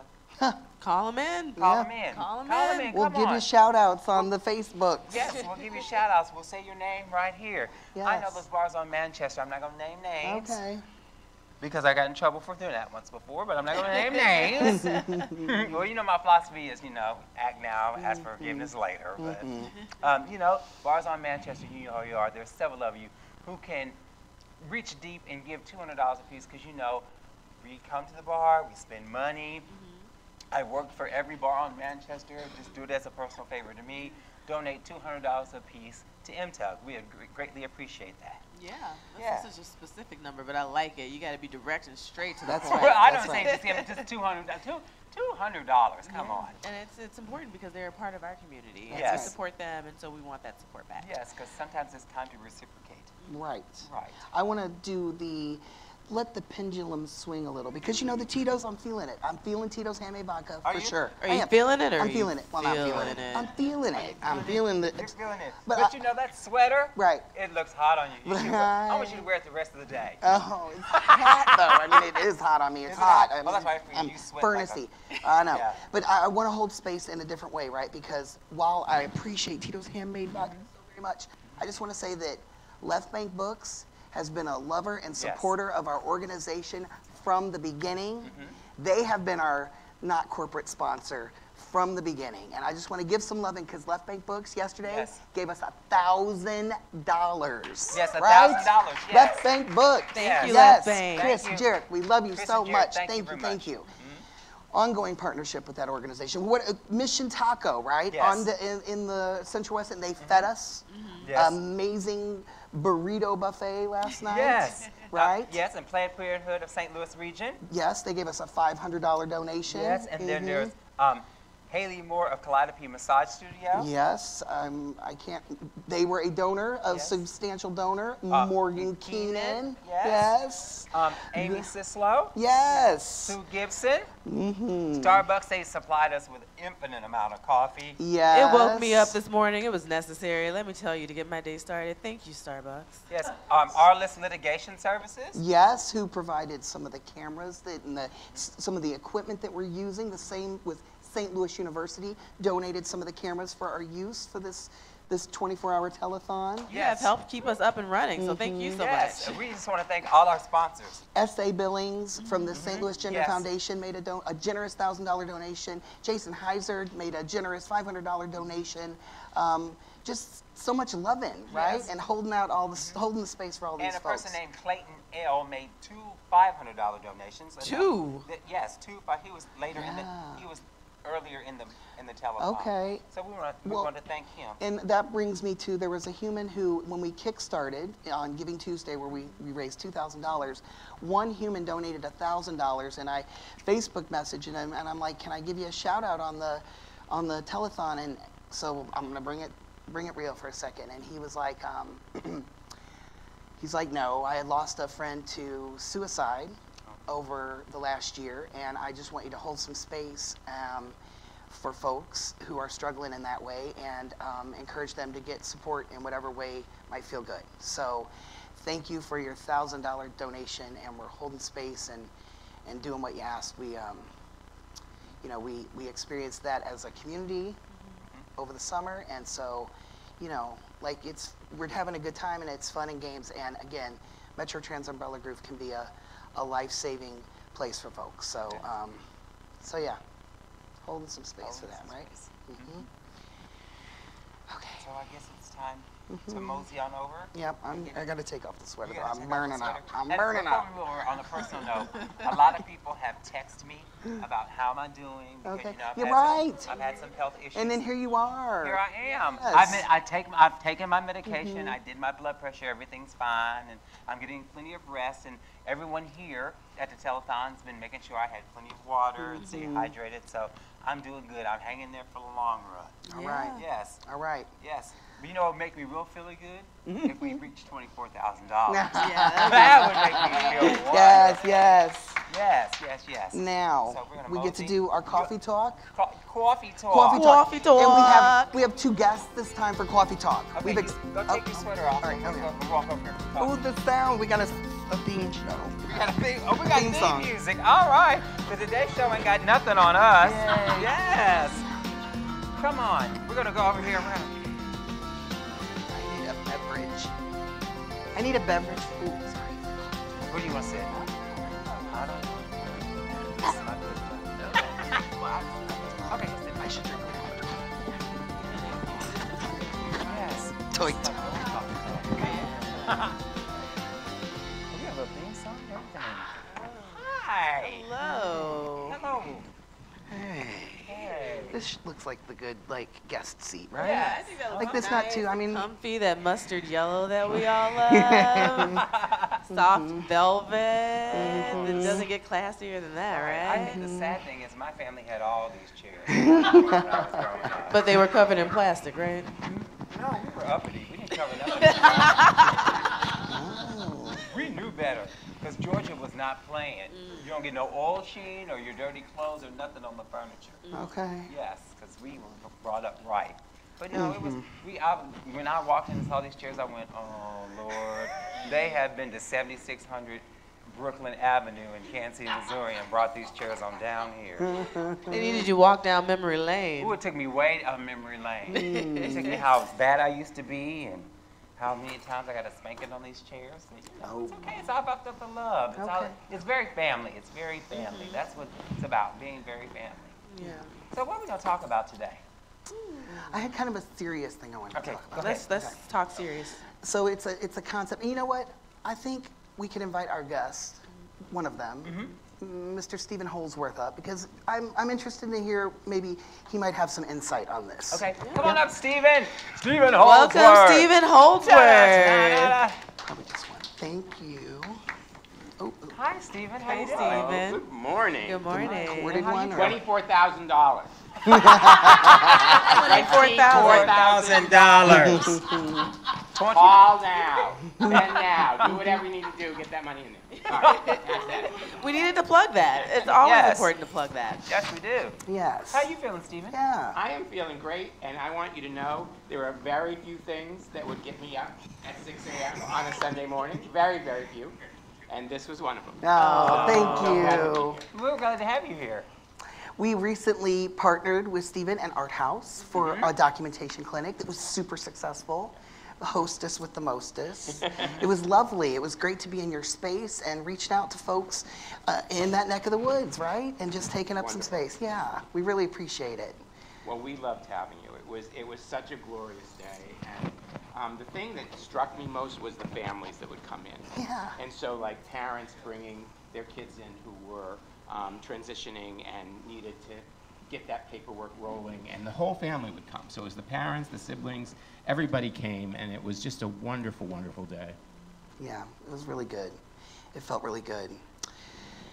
So a topic that I had thought about, and I read it on the Facebooks, and so I'm always trying, you know, what are the NCCJ? You're a teacher and a learner, and I'm a teacher and a learner, and I'm learning, and I'm learning about how I participate in my own oppression, okay? And so I heard a concept that I'd never heard of before called a dog whistle. And so maybe, have you heard this? Oh, yeah. Could you explain what a dog whistle is? Well, it's basically using a phrase that when some people hear it, it'll be like, oh, that's normal. That's just a phrase. That doesn't mean anything. And when other people hear it, they're like, yes, that tells me that person agrees with my hate. And so I can support them because they are telling me they hate the same people I hate by using that particular language or phrasing or whatever. Yeah. Yeah, so I heard, the way I read about it, it was through an anti-Semitic way, and how people use these dog whistles to sort of, like, I'm anti-Semitic over here, I'm going to say these. So this was in a different way, and it was more of what I felt like was a micro way, because I don't know that it's, I think that we're evolving so much with our language. What it came to was preferred pronoun, and so in around 2016, I drew a line in my own education and my own way that I expressed, and I said, it's no longer preferred, it's my pronoun. That's right. Right, but I felt like before 2016, when I awoke to preferred just to be pronoun, I felt like that was so powerful to say preferred pronoun, like, wow, preferred pronoun, you're asking me my preferred pronoun, that feels really good. And I'm like, don't ask me my preferred pronoun, I'm a he, him, right? So then it led to, on a different, deeper level, I think, I always say when I'm doing any sort of thing, I'm Sarah Johnson, and I identify as a queer, transgender, poppy, parent, partner, creative organizer. I identify. And so again, I identify being a dog whistle, like I am a queer, trans, husband, partner, poppy. I don't know. So it's just these subtle twists in language and how we evolve and how we stop participating in our own oppression by othering ourselves. I don't have thoughts. Well, we're all learning. Yes. You know, and when I first found out that I was gay, I thought that was my sexual preference. Because that was the word at the time, and that felt good. That felt like a good word. And then I found out people like to use that against us. And they say, oh, it's just a preference. Well, I have a preference for toast instead of muffins, so, you know, it's not anything special, and why don't you just change your preference? And why don't you just do it? And then an orientation was next, like the sexual orientation. This is how I'm oriented. Again, not quite the truth. It's just my sexuality. Why do I have to put all these other things on it? And I think the same thing has happened now with when we said preferred pronouns, it felt wonderful to be able to acknowledge my siblings who had their pronouns that didn't necessarily match the way they were appearing, and I could acknowledge that, and it was wonderful. But again, you have to think about it. It's like, but wait a minute. It's not just their preferred pronouns, it's who they are. It's who I am. It doesn't, and I think that the problem is that we often create language when we're struggling to sort of claim who we are that's not perfect, that has some problems in it. And we don't necessarily see the problems because we're so excited that we now have this great new language to talk about ourselves and our experience, and it just feels really empowering to have those words.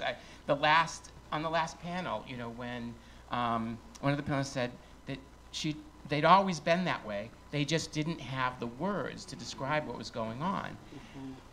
But words are tricky. Yeah. And that sort of, so I don't know that I would personally call it internalized oppression. Okay. When it's just the learning process. Sure. But I think when the other side tries to use it against us, then it becomes clear, like, there's something, like a lot of us, a social justice warrior. A lot of us want to fight for social justice. Right. And then the other side says, oh, those social justice warriors, they're not doing it, you know. And it's just like, so it's really thinking about, you know, how can we move together as a community, as people who are trying to put an end to all oppressions. And really, language leads to thought, leads to behaviors, leads to habits. And so if you can get the language better, and I'm not even sure it's perfect now, because do we even really want gender? I don't know. You know, like, these are things I think about, like, do we want to even, like, isn't gender over? What's up with gender? So, but but it's just sort of like, I think there's a way that when we listen to people, we can sort of hear those dog whistles when we listen to the other side. Yeah. It's interesting. That was my deep coffee talk morning. Was that your deep? I've been stewing about it. That's and I wanted to, a good topic. Yeah. That's a really good topic. And I always cherish conversations about oppressions and how we have these different systems of interlocking oppression. And I truly do believe that there is no form of oppression that is over another form of oppression, because they are all holding us down. So thank you so much for bringing that up. Now, Stephen, you're a local activist in our community, which is something that makes me Don't act surprised. very excited. Like, what, me, huh? Activist? So I wanted you to tell us a little bit about your activism and your passion and what drives you to do what you do and be that constructive change that we're seeing in our city. So I think everything I learned about activism, I learned in ACT UP.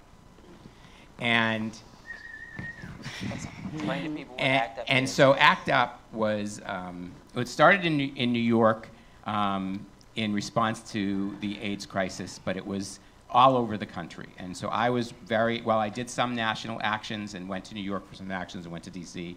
I was very involved in ACT UP Boston, because I was in Boston at the worst years. And what I learned there, I was a little bit naive. I grew up, very privileged, and I thought it was a just world. Don't be mad at me.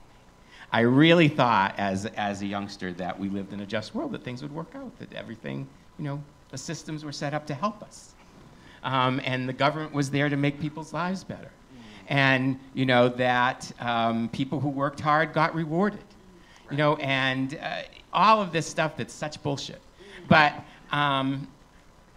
AIDS and the government response to it, and the hospitals' response to it, and the world's response to it, I just was like, this is just not right.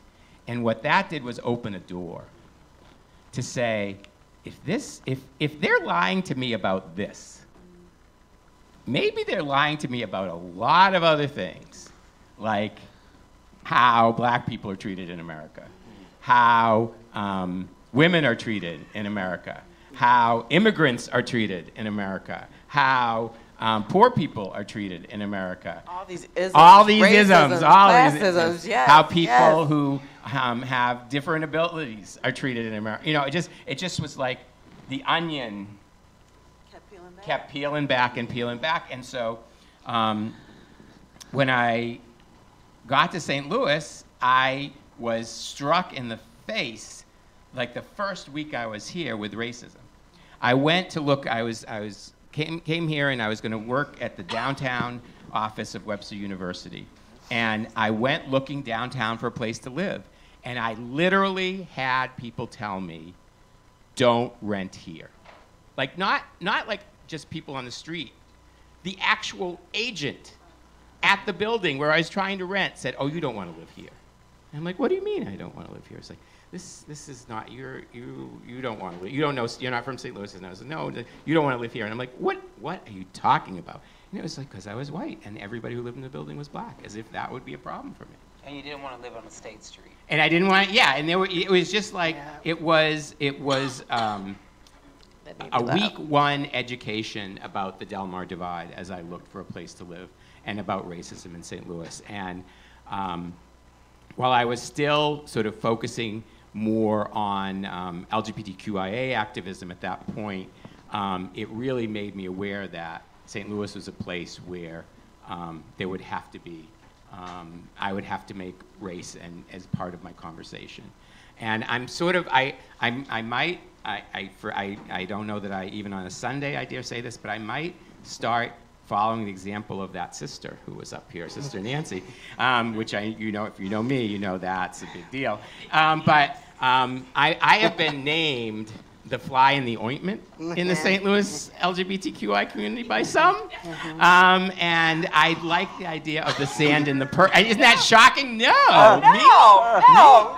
So, but I like the idea of the sand and the oyster. I might be trying to co-opt that one myself, because I feel like one of the, before sort of Ferguson hit, the ways that I was mostly dealing with that sort of oppression and activism was really fighting some of the institutions in the LGBTQIA community here in St. Louis. Not MTUG ever.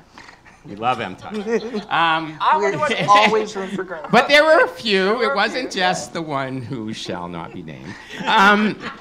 But the thing was, if you look at it, I only did it because I love them. I only did it because I love my people, our people. And if we are not, if white gay people, white trans people are not fighting for racial oppression, against racial oppression, for racial injustice, for racial justice, then what are we about? Who are we? We're attacking ourselves. One of the things about being LGBTQIA is we are born everywhere.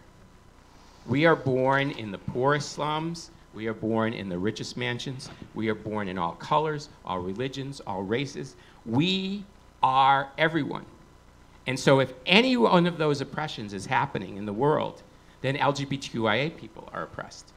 And so until everybody, and so we are like, you hear that all the time, until everyone is free, no one is free.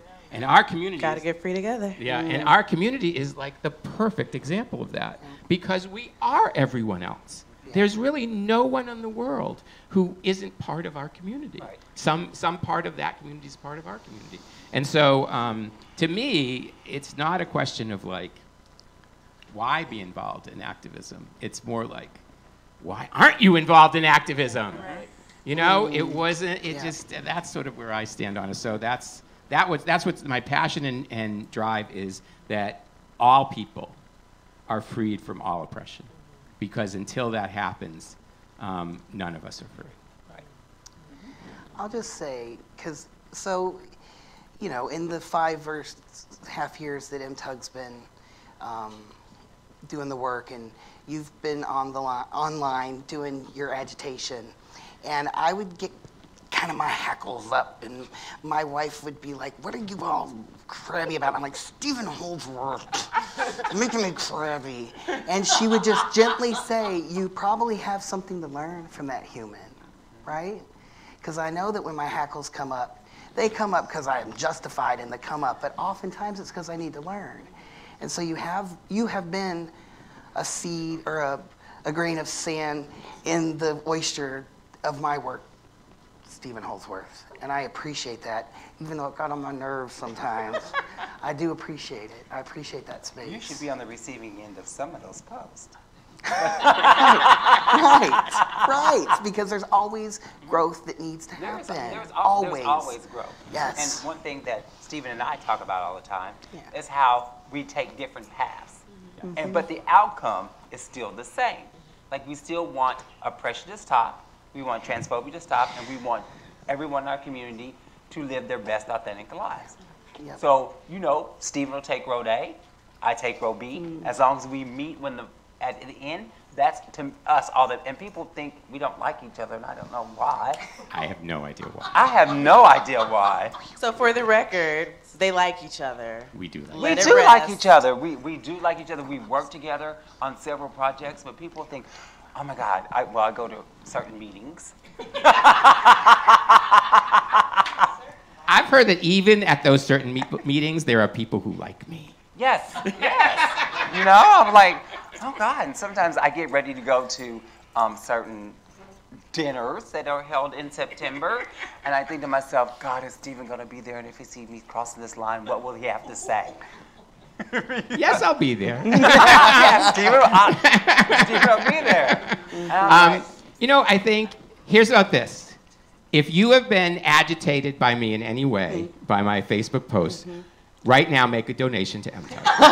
Oh my God, here we go, 24,000 right now. Here we go. Because here's the thing. I learned so much from MTUG, the work they do, the work Sayer does. I am an old man. I mean, I could have been in the last segment with the Sage folks. And as a 50-plus gay man, I am constantly learning about trans-expressive issues because it really, when I was coming up, it was not nearly as well defined and not nearly as clear. And I just have been in a constant learning process, and I'm not perfect with it. And I struggle to make sure I'm trying to stay up and know what I need to know to be a good ally. Because it's not, I try to model, I don't always succeed. I try to model that idea that if you're going to be an ally to a community you're not part of, you need to do your work. You need to not just be like constantly turning to people in that community and saying, hey, am I doing this right? What should I be doing? Give me a syllabus. That you need to sit down and do that work. And I've really tried to do that work around trans issues, around intersex issues. And it, again, but we get in these pathways, these neural pathways of, especially if it's not something that was there when you were first sort of making these ideas of what gender and sexuality were, if that wasn't like such a strong presence. And so I really appreciate the opportunity that MTUG offers in this city for people to watch, to learn, to listen to the things that MTUG is putting out and doing. So when, we wouldn't have thought of doing a documentation clinic, we wouldn't have. But as soon as I heard that was a need, and immediately I'm like, of course, like, look at what's going on in our country. We need to get these things in a row before it gets worse. And so I was like, we've got to have one here. We've got to do it. So I think, as much as I am out there protesting, I'm protesting because I do want to get to that end place. I'm doing activism not to be a pain in the butt. I know that there were many white gay men in the city who would feel differently, but I am not. It's like, and I feel like I have to do that because I'm a white gay man. Speaking of white gay men. Uh-oh. Yep, here we go. This is like the cream of wheat stuck under my dentures. Oof. How do we get our gay, white, cisgender men involved?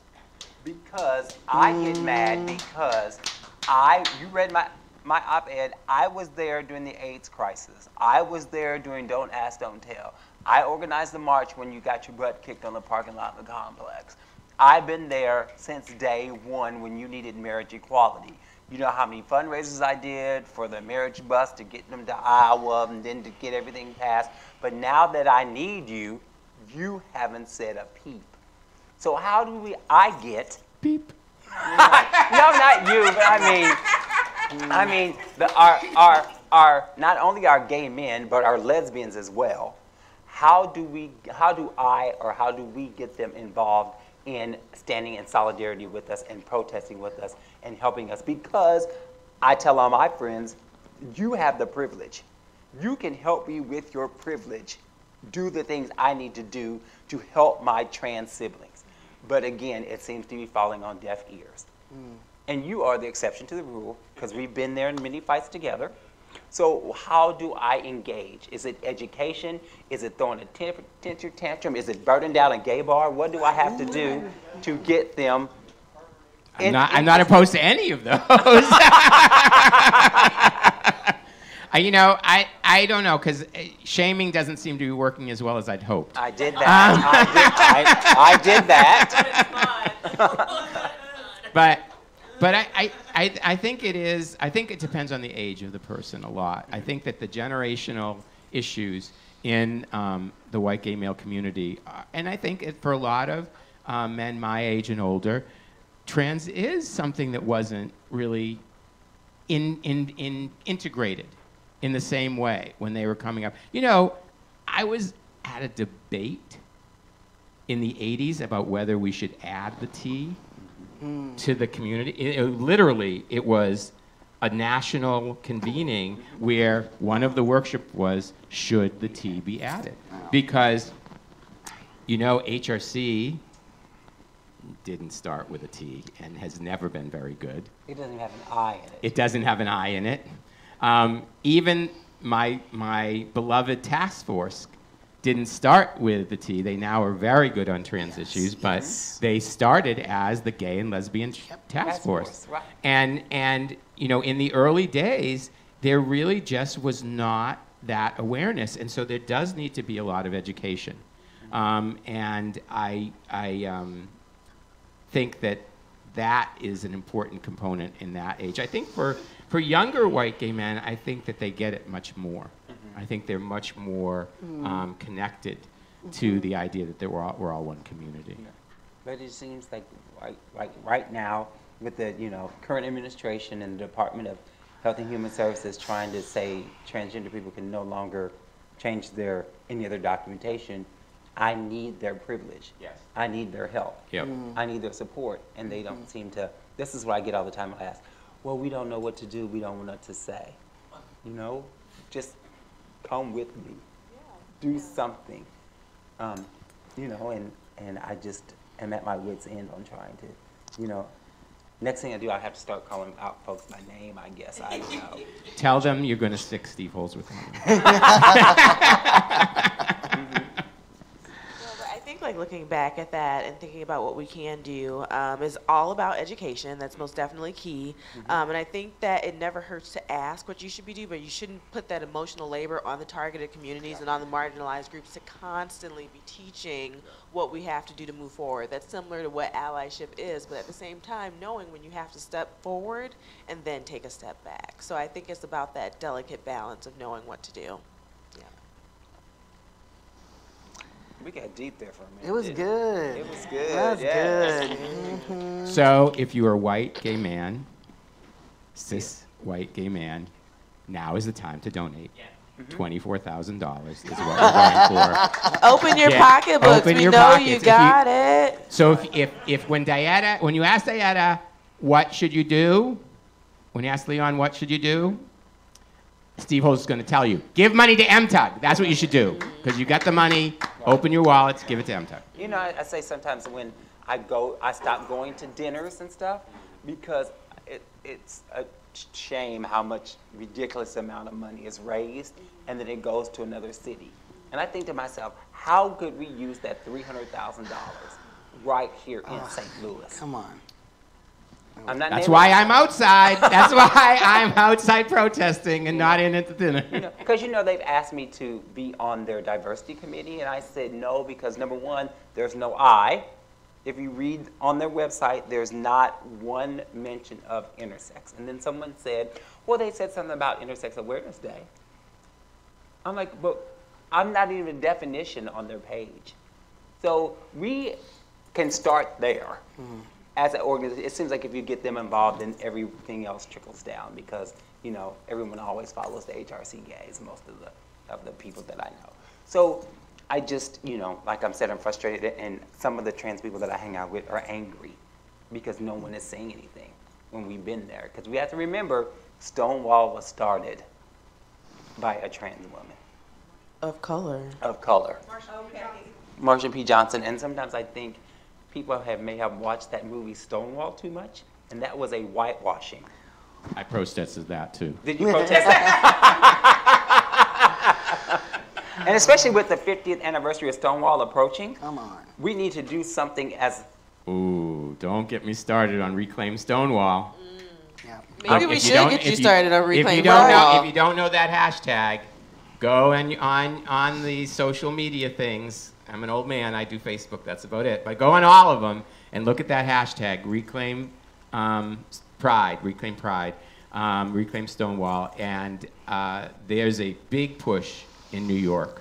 I have a number of my friends from back in the day who are like, we're done with this corporate shit at Pride. And so it's gonna go down in New York this year. And maybe in January we'll start thinking about how it might go down in St. Louis as well. But again, they have. Let's just say that. So HRC has been getting my ire for a long, long time, and they will continue because all that money leaves the city and goes for their high-paid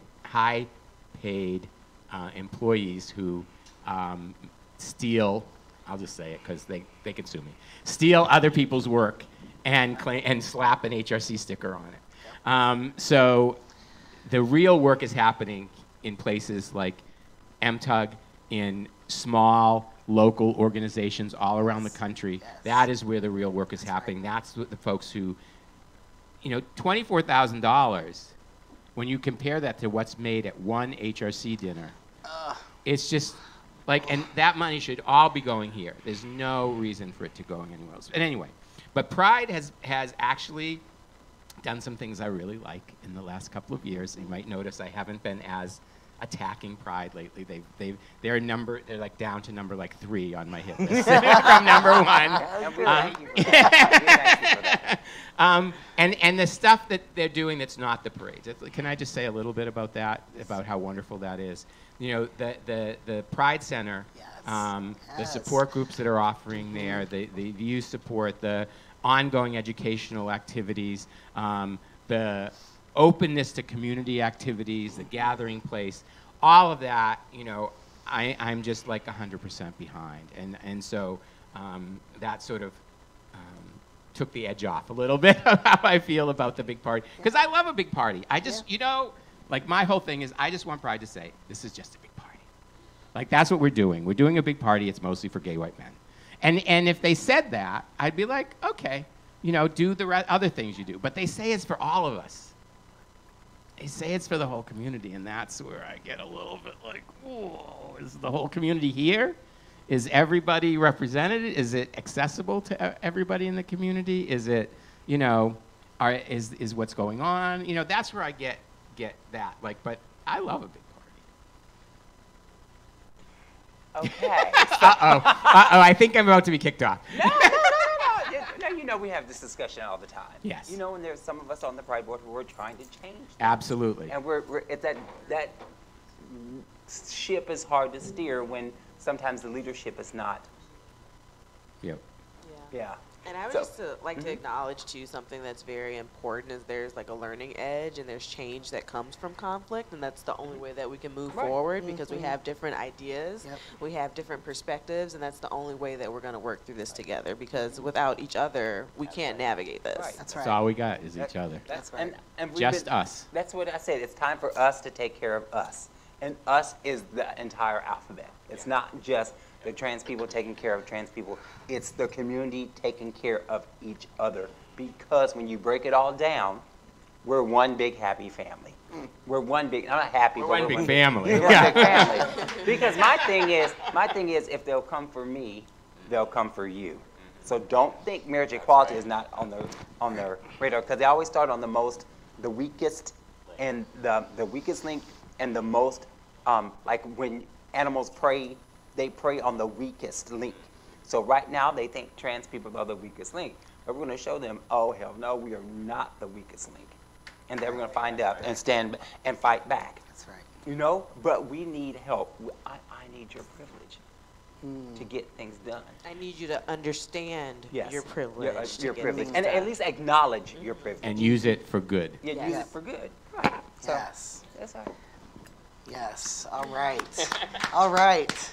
Stephen Holsworth, thank you for sharing this space with us. Thank you so much for having me here. I really just really appreciate everything MTUG does so much, and I really appreciate the invitation to come and chat with you and give money. Yes. Give the money now. money. Yes. Now as it's needed. This is what you want to help. Give the money. All right. Thanks so much. Thank you, Stephen. Yes. Thank you.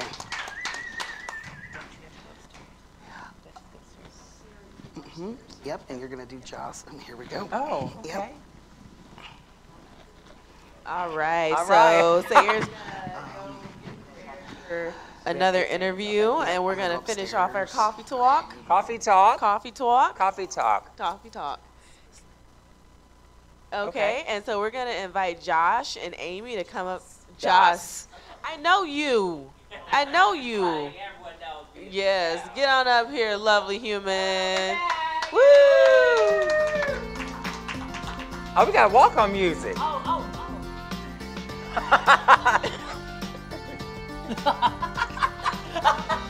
had to redo that. I can't with you. I can't with you. Good morning. Good morning. See, this is why I love you. You bring like light and laughter. Oh my And God. you just perk me up. Well, you know, I'm not a morning person. I'm really not a morning person. You can't tell right now. Oh, well, you know, I have to. Fake it till you make it. I have to fake it. Yeah, you're right. Fake it till you make it. Mm-hmm. And I'm really good at faking it. Awesome. Ask any of my ex-boyfriends. Oh, woo. Isn't it the truth? Except for not boyfriends for me. But yeah. Awesome. Well, thank you for having us back. No problem. So you did some poetry for us earlier in the telethon. We did some reading, some light reading. Some light reading. Some light reading, some heavy shading. But yeah. Okay. But yeah, thank you for having us back. This is Amy Hart. She is joining us all the way from Olympia, Washington, if you didn't remember our first segment. Hey, Amy. How are you doing? I'm good. How are you? Welcome. I see you brought some books because you don't know this, but Amy has the only trans publishing company in our country. She only publishes works by trans people. Trans women. Trans women. Trans women. I take that back. By trans women. So we thank you for that. So just tell us a little about your organization and the things that you and Josh are working on coming up. Yeah, so I'm the executive director of Heart Spark Press, which is a volunteer-ran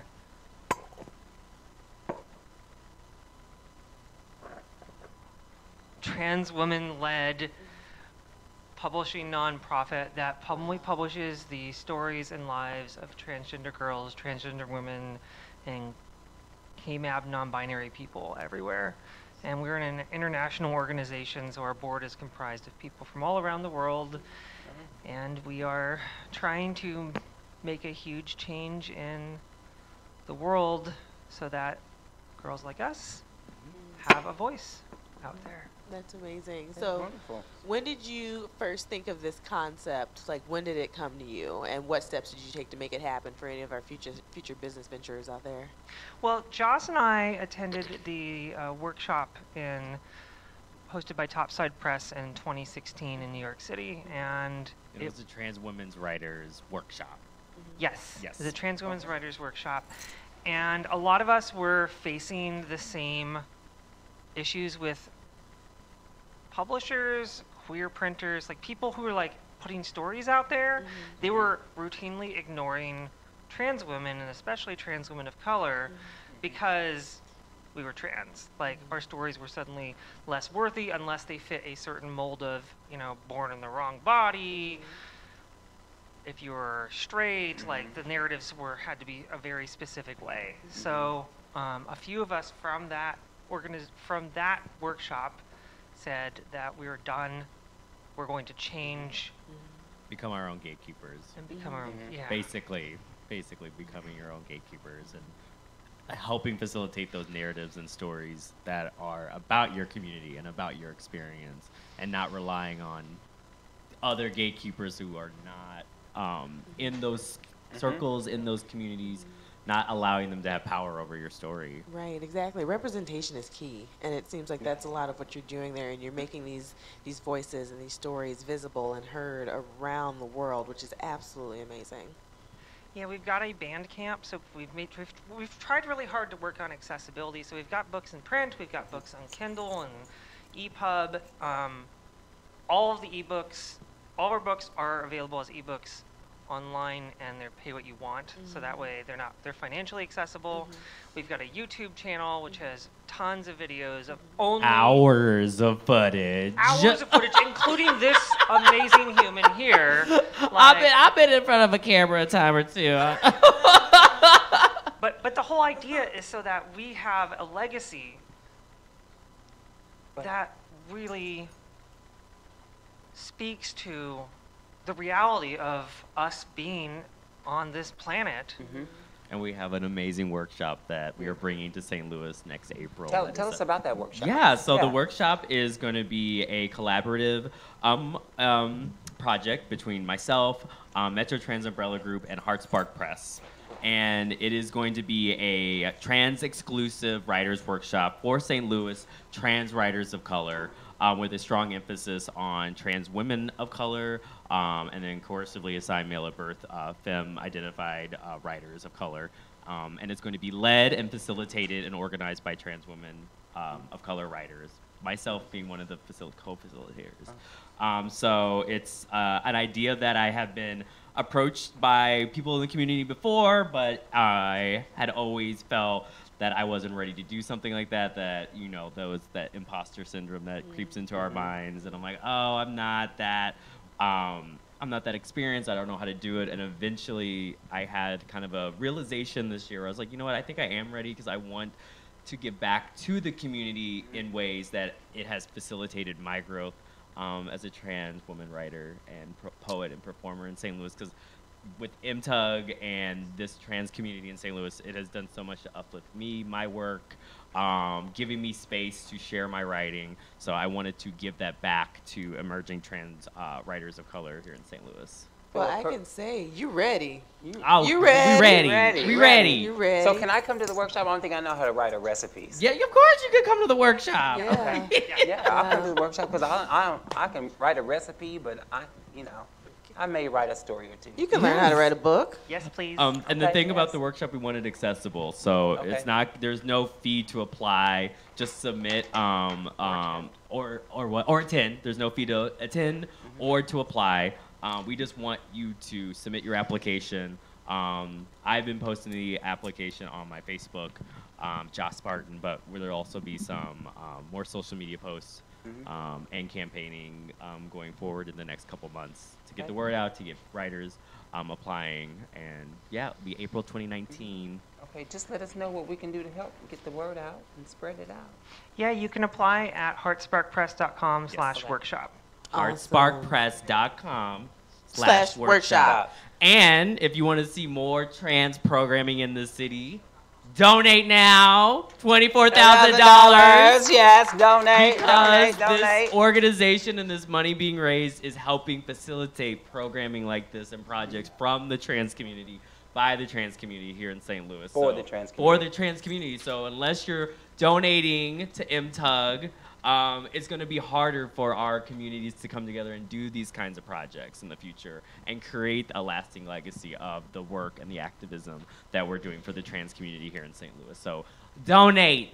Donate. Well, thank you. Thank you so much for joining us today. Thank you for coming all the way from Olympia. I was telling Josh I only know one person from Olympia, and that's my ex, so now I have a new reason to come and see you when I come and visit everybody up there in Washington. So thank you so much.